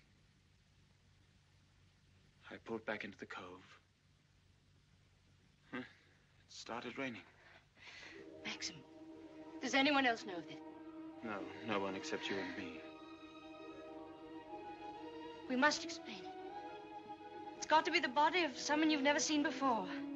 No, they're bound to know her. Her rings, bracelets she always wore. They'll identify her body. Then they'll remember the other woman. The other woman buried in the crypt. If they find out it was Rebecca, you must simply say that you made a mistake about the other body. That the day you went to Edgecombe, you were ill. You didn't know what you were doing. Rebecca's dead. That's what we've got to remember. Rebecca's dead. She can't speak. She can't bear witness. She can't harm you anymore. We're the only two people in the world that know, Maxim. You and I. I told you once that I'd done a very selfish thing in marrying you. You can understand now what I meant. I've loved you, my darling. I shall always love you. But I've known all along that Rebecca would win in the end. No, no. She hasn't won. No matter what happens now, she hasn't won.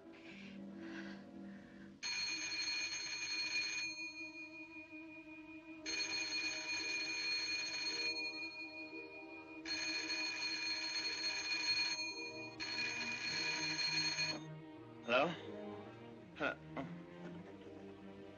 Hello, Frank. Hello, Frank. Yes. Who? Colonel Julian? Yes, tell him I'll meet him there as soon as I possibly can. What? Well, say we could talk about that when we're sure about the matter. What's happened? Colonel Julian called. He's the chief constable of the county. He's been asked by the police to go to the mortuary. He wanted to know if I could possibly have made a mistake about that other body.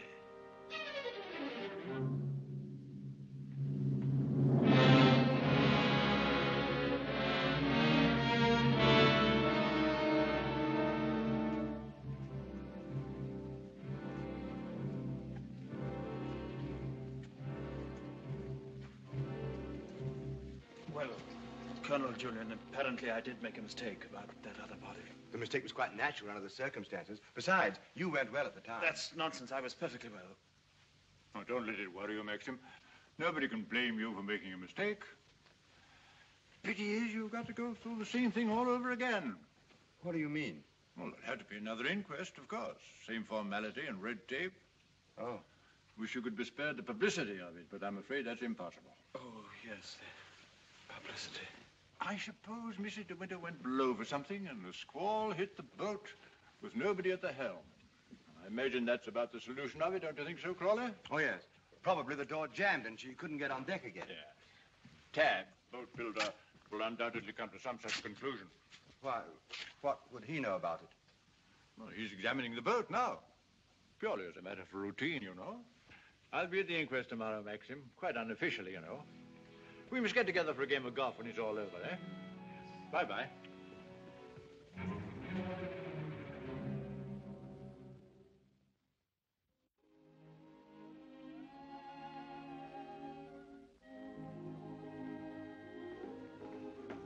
I have the evening papers, madam. Would you care to see them? Oh, no, thank you, Frith. And I prefer that Mr. De Winter weren't troubled with them either. I understand, madam. Permit me to say that we're all most distressed outside.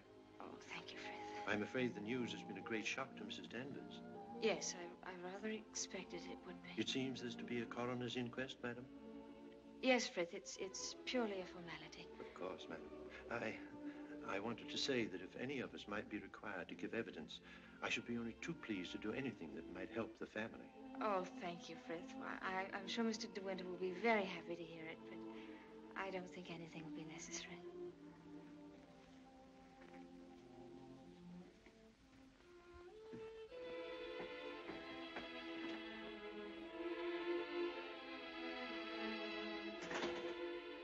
Maxim. Hello, darling. Oh, Maxim, I'm worried about what you'll do at the inquest tomorrow. What do you mean? You won't lose your temper, will you? Promise me that they won't make you angry. All right, darling. I promise. No matter what he asks you won't lose your head. Don't worry, dear. They can't do anything at once, can they? No. Then we've a little time left to be together. Yes. I want to go to the inquest with you. I'd rather you didn't, darling. But I can't wait here alone. I promise you I won't be in any trouble to you, and I must be near you so that no matter what happens, we won't be separated for a moment. All right, dear.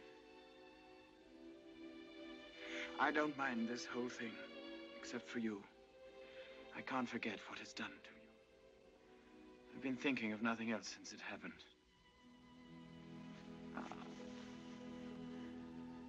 It's gone forever.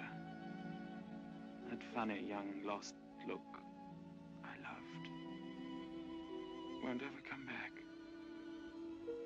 I killed that when I told you about Reveka. It's gone. In a few hours, you've grown so much older. Maxim.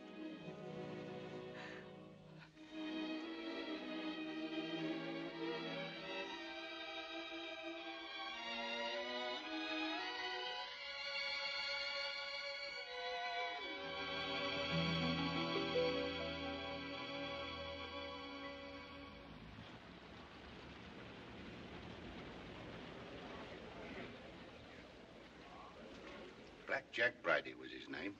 The most important arrest I ever made.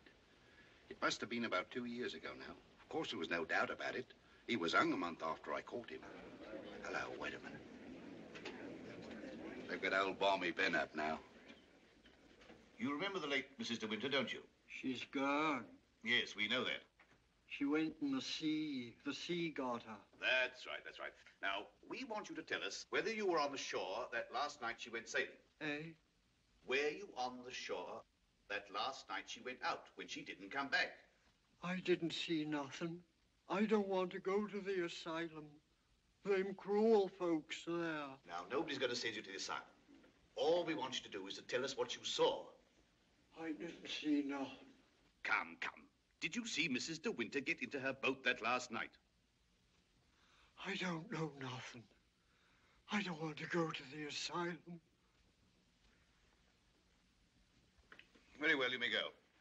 Eh? You may go now. Mr. Tabb. Yes, sir. Step forward, please.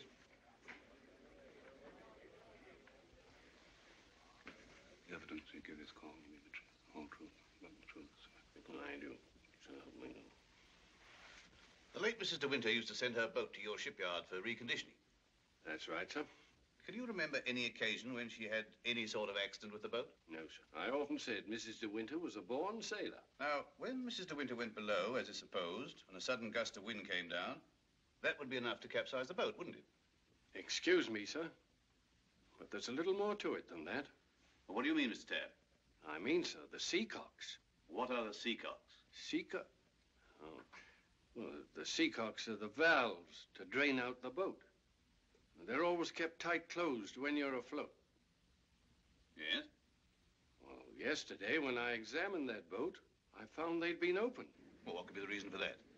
Just this. That's what flooded the boat and sunk her. Are you implying? That boat never capsized at all. I know it's a terrible thing to say, sir, but in my opinion, she was scuttled. And there's them holes. What holes? In her planking. What are you talking about? Of course, that boat's been underwater for over a year. And tide's been knocking her against the ridge. But it seemed to me, them holes looked as if she'd made them from the inside. Then you believe she must have done it deliberately? Couldn't have been no accident. Not with her knowledge of boats. You knew the former Mrs. De Winter very well, I believe. Oh, yes.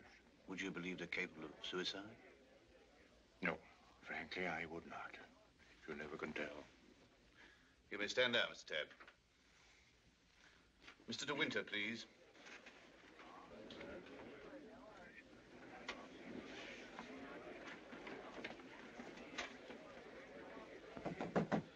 I'm sorry to drag you back for further questioning, Mr. De Winter, but you've heard the statement of Mr. Tabb. I wonder if you can help us in any way. I'm afraid not. Can you think of any reason why there should be holes in the planking of the late Mrs. De Winter's boat? Well, of course I can't think of any reason. Has anyone ever discussed these holes with you before? Well, since the boat has been at the bottom of the ocean, I scarcely think that likely. Mr. De Winter, I want you to believe we all feel very deeply for you in this matter. But you must remember that I don't conduct this inquiry for my own amusement. That's rather obvious, isn't it? I hope that it is. Well, since Mrs. De Winter went sailing alone, are we to believe that she drove those holes herself? Well, you may believe what you like. Can you enlighten us as to why Mrs. De Winter should have wanted to end her own life? I know of no reason whatever. Mr. De Winter, however painful it may be, I have to ask you a very personal question. Were relations between you and the late Mrs. De Winter perfectly happy? Were relations between you and the late Mrs. De Winter perfectly happy? I won't stand this any longer, and you might as well know now. My wife, she's fit. We'll adjourn till after lunch. Mr. De Winter, I presume you'll be available for us then? I told you should have had some breakfast. You're hungry, that's what's the matter with you.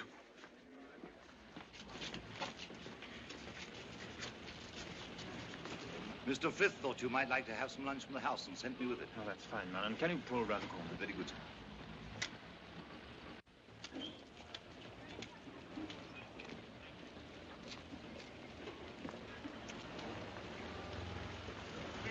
Awfully foolish to have me fainting like that. Nonsense. If you hadn't fainted like that, I'd have really lost my temper. Darling, please be careful.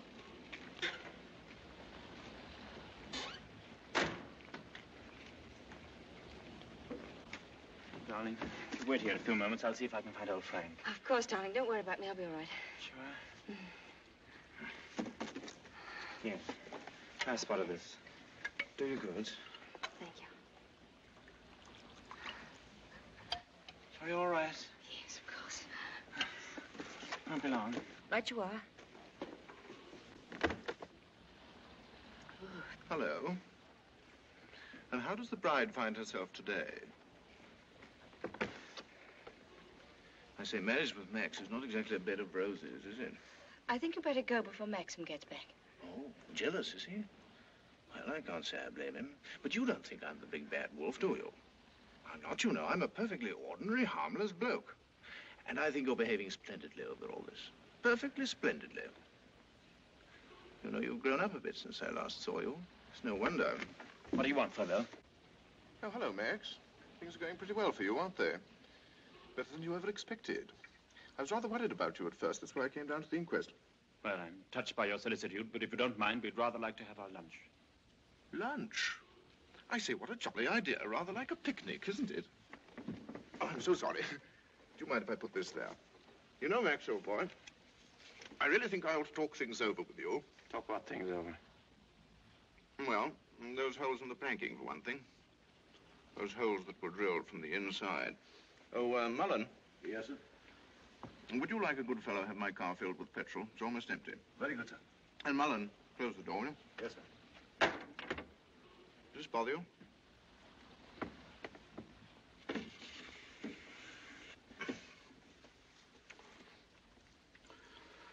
You know, boy, I have a strong feeling that before the day is out, somebody's going to make use of that rather expressive, though somewhat old-fashioned term, foul play. Am I boring you with all this? No? Good. Well, you see, Max, I'm finding myself in a rather awkward position. You've only got to read this note to understand. It's from Reveka. And what's more, she had the foresight to put a date on it. She wrote it to me the day she died. Incidentally, I was out on a party on that night, so I didn't get it until the next day. And what makes you think that note would interest me? Oh, I'm not going to bother you with the contents now, but I can assure you that it is not the note of a woman who intends to drown herself that same night. By the way, what do you do with old bones? Dead over them, eh, what? However, for the time being... You know, Max, I'm getting awfully fed up with my job as a motor car salesman. I don't know if you've ever experienced the feeling of driving an expensive motor car that isn't your own, but it can be very, very exasperating. You know what I mean. You want to own the car yourself. I've often wondered what it'd be like to retire to the country, have a nice little place with a few acres of shooting. I've never figured out what it would cost a year, but I'd like to talk about it with you. I'd like to have your advice on how to live comfortably without hard work. Hello, Pavel. Are you looking for me, Maxim? Yes. Mr. Favell and I have a little business transaction on hand. I think we had better conduct it over at the inn. They may have a private room there. Well, see you later. Find Colonel Julian. Tell him I want to see him immediately. Come on, Favell, let's go.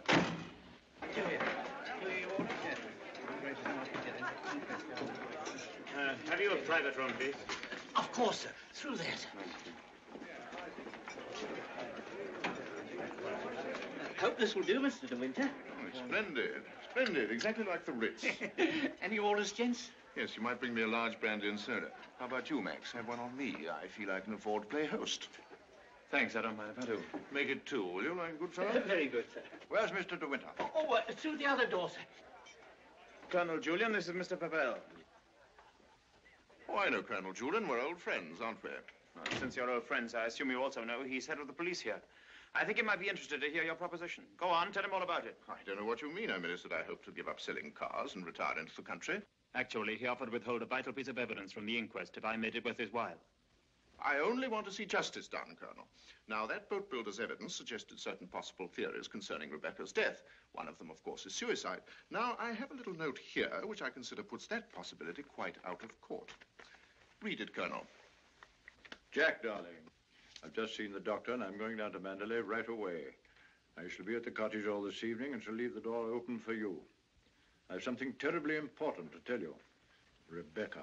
Now, does that look like the note of a woman who had made up her mind to kill herself?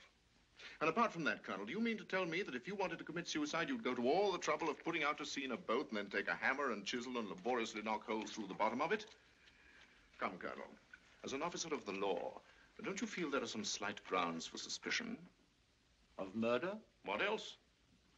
You've known Max a long time, so you know he's the old-fashioned type, who'd die to defend his honor, or who'd kill for it. It's blackmail. Pure and simple. Blackmail is not so pure, nor so simple. It can bring a lot of trouble to a great many people. And the blackmailer sometimes finds himself in jail at the end of it. Oh, I see. You're going to hold De Winter's hand through all this. Just because he's the big noise around here, and he's actually permitted you to dine with him. Be careful, Favell. You brought an accusation of murder. Have you any witnesses? Oh, I do have a witness. Oh. It's that fellow Ben. That stupid coroner hadn't been as much of a snob as you are. He'd have seen that half-wit was hiding something. And why should Ben do that? Because we caught him once, Rebecca and I, peering at us through the cottage window. Rebecca threatened him with the asylum. That's why he was afraid to speak. But he was always hanging about. He must have seen this whole thing. It's ridiculous even listening to all this. You're like a little trades union, all of you, aren't you?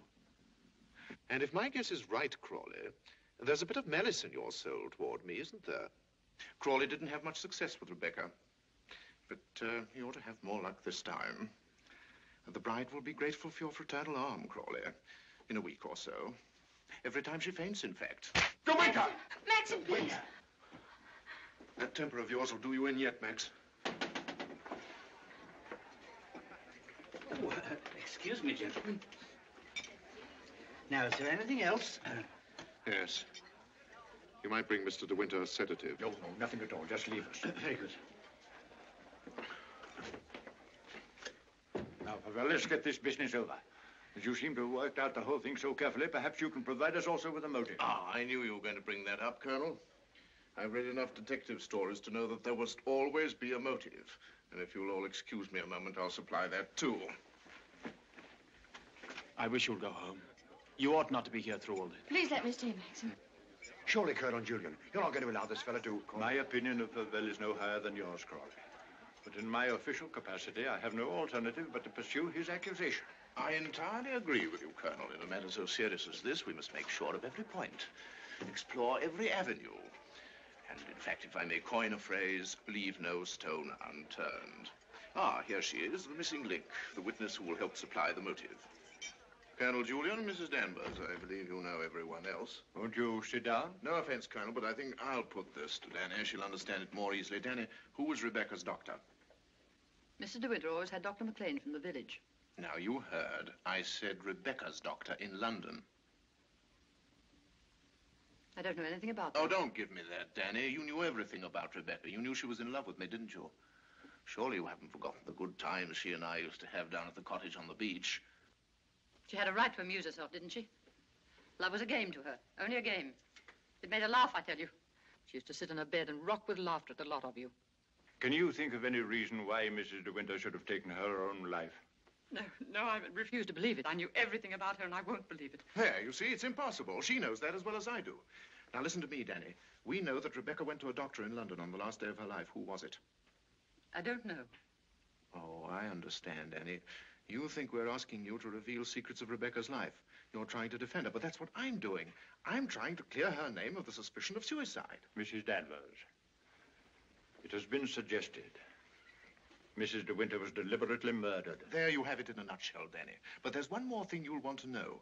The name of the murderer. It's a lovely name that rolls off the tongue so easily. George Fortescue Maximilian De Winter.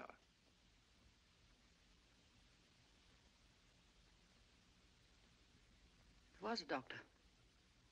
Mrs. De Winter sometimes went to him privately. She used to go to him even before she was married. We don't want reminiscences, Danny. What was his name?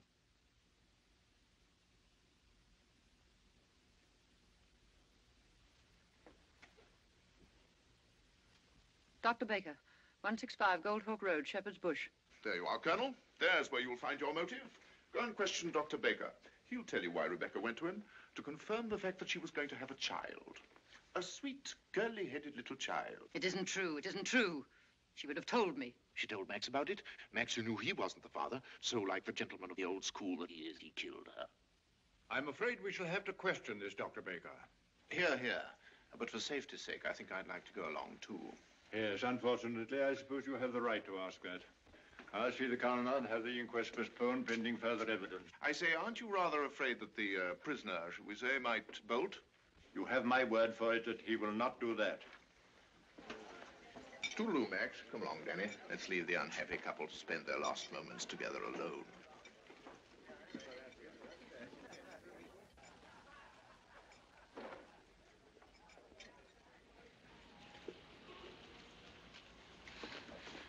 Are you sure you don't want me to go with you, Max? No, darling, it'll be very tiring for you. I'll be back the very first thing in the morning, and I won't even stop to sleep. I'll be waiting for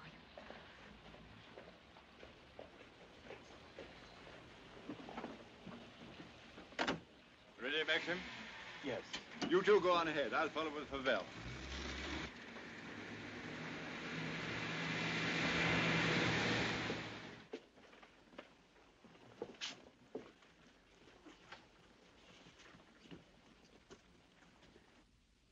Dr. Baker, you may have seen Mr. De Winter's name in the papers recently.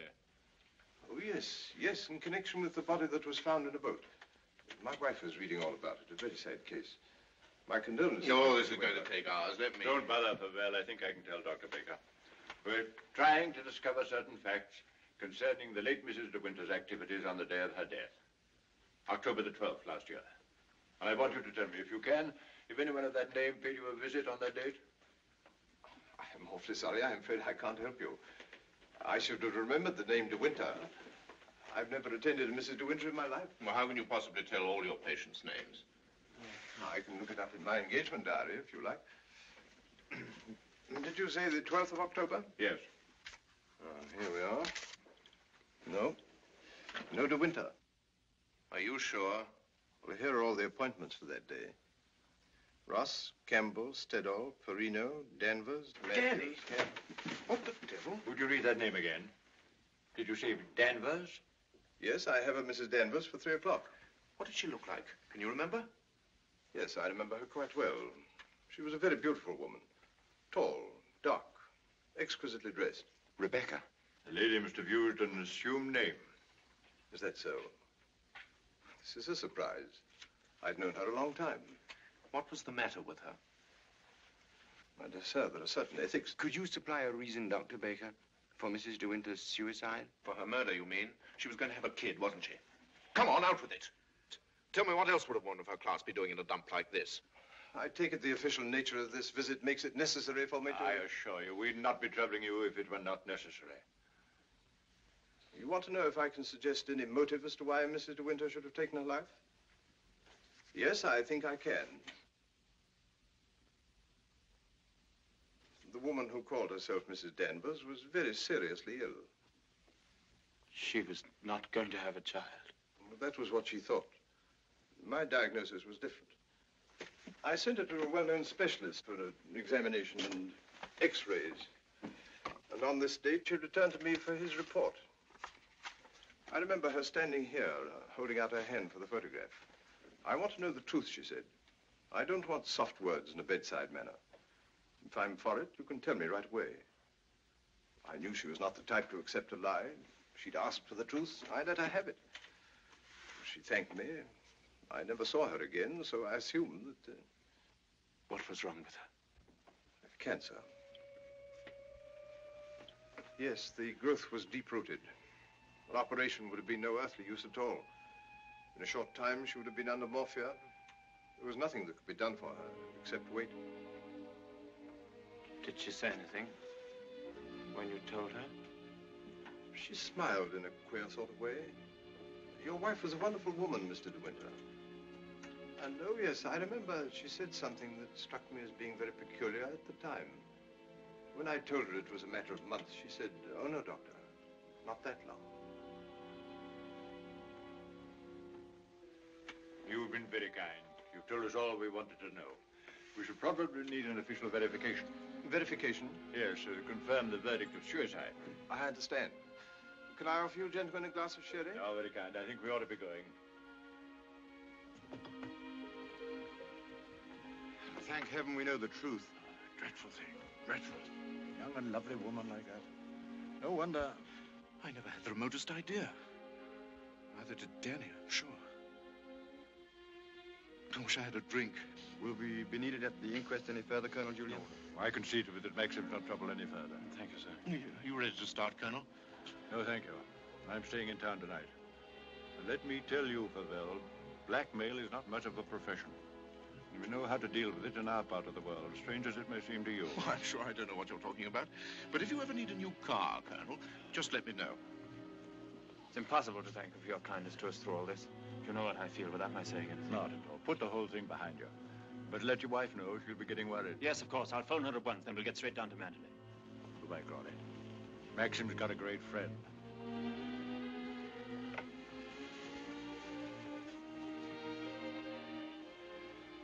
Frank. Yes, Maxim? Something you don't know. Oh, no, there isn't.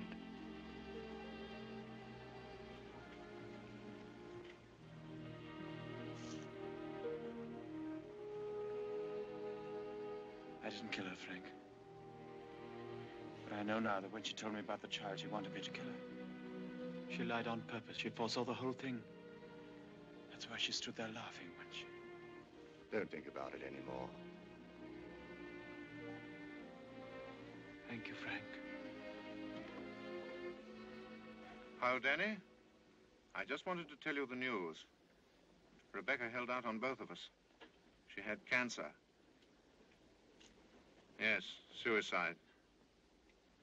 And now Max and that dear little bride of his will be able to stay on at Mandalay and live happily ever after. Bye-bye, Danny. This your car, sir? Yes? Will you be going soon? This isn't a parking place, you know. Oh, isn't it? Well, people are entitled to leave their cars outside if they want to. It's a pity some of you fellows haven't anything better to do. When you phoned, did she say she'd wait up? I asked her to go to bed, but she wouldn't hear of it. I wish I could get some more speed out of this thing. Is something worrying you, Maxim? I can't get over the feeling something's wrong.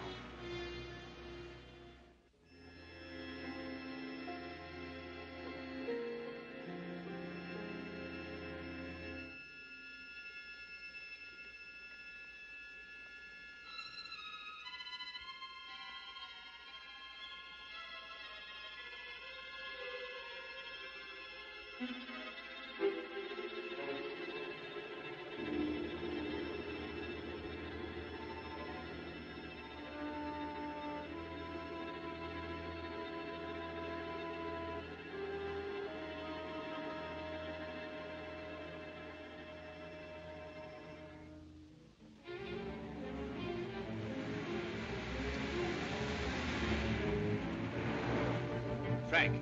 What's the matter? Why did we stop? What's the time? Well, this clock's wrong. Must be 3 or 4. Why? That can't be the dawn breaking over there. It's in the winter that you see the northern lights, isn't it? That's not the northern lights. That's Mandalay.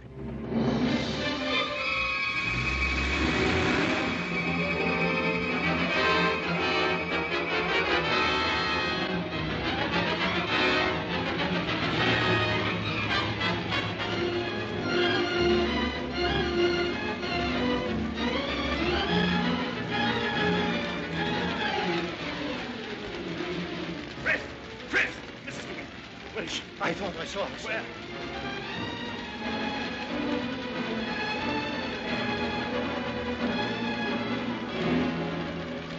Maxim! Thank heaven you've come back to me. Are you all right, darling? Oh, yes. Are you all right? Mrs. Danvers. She's gone mad. She said she'd rather destroy Mandalay than see us happy here. Look! The West Wing!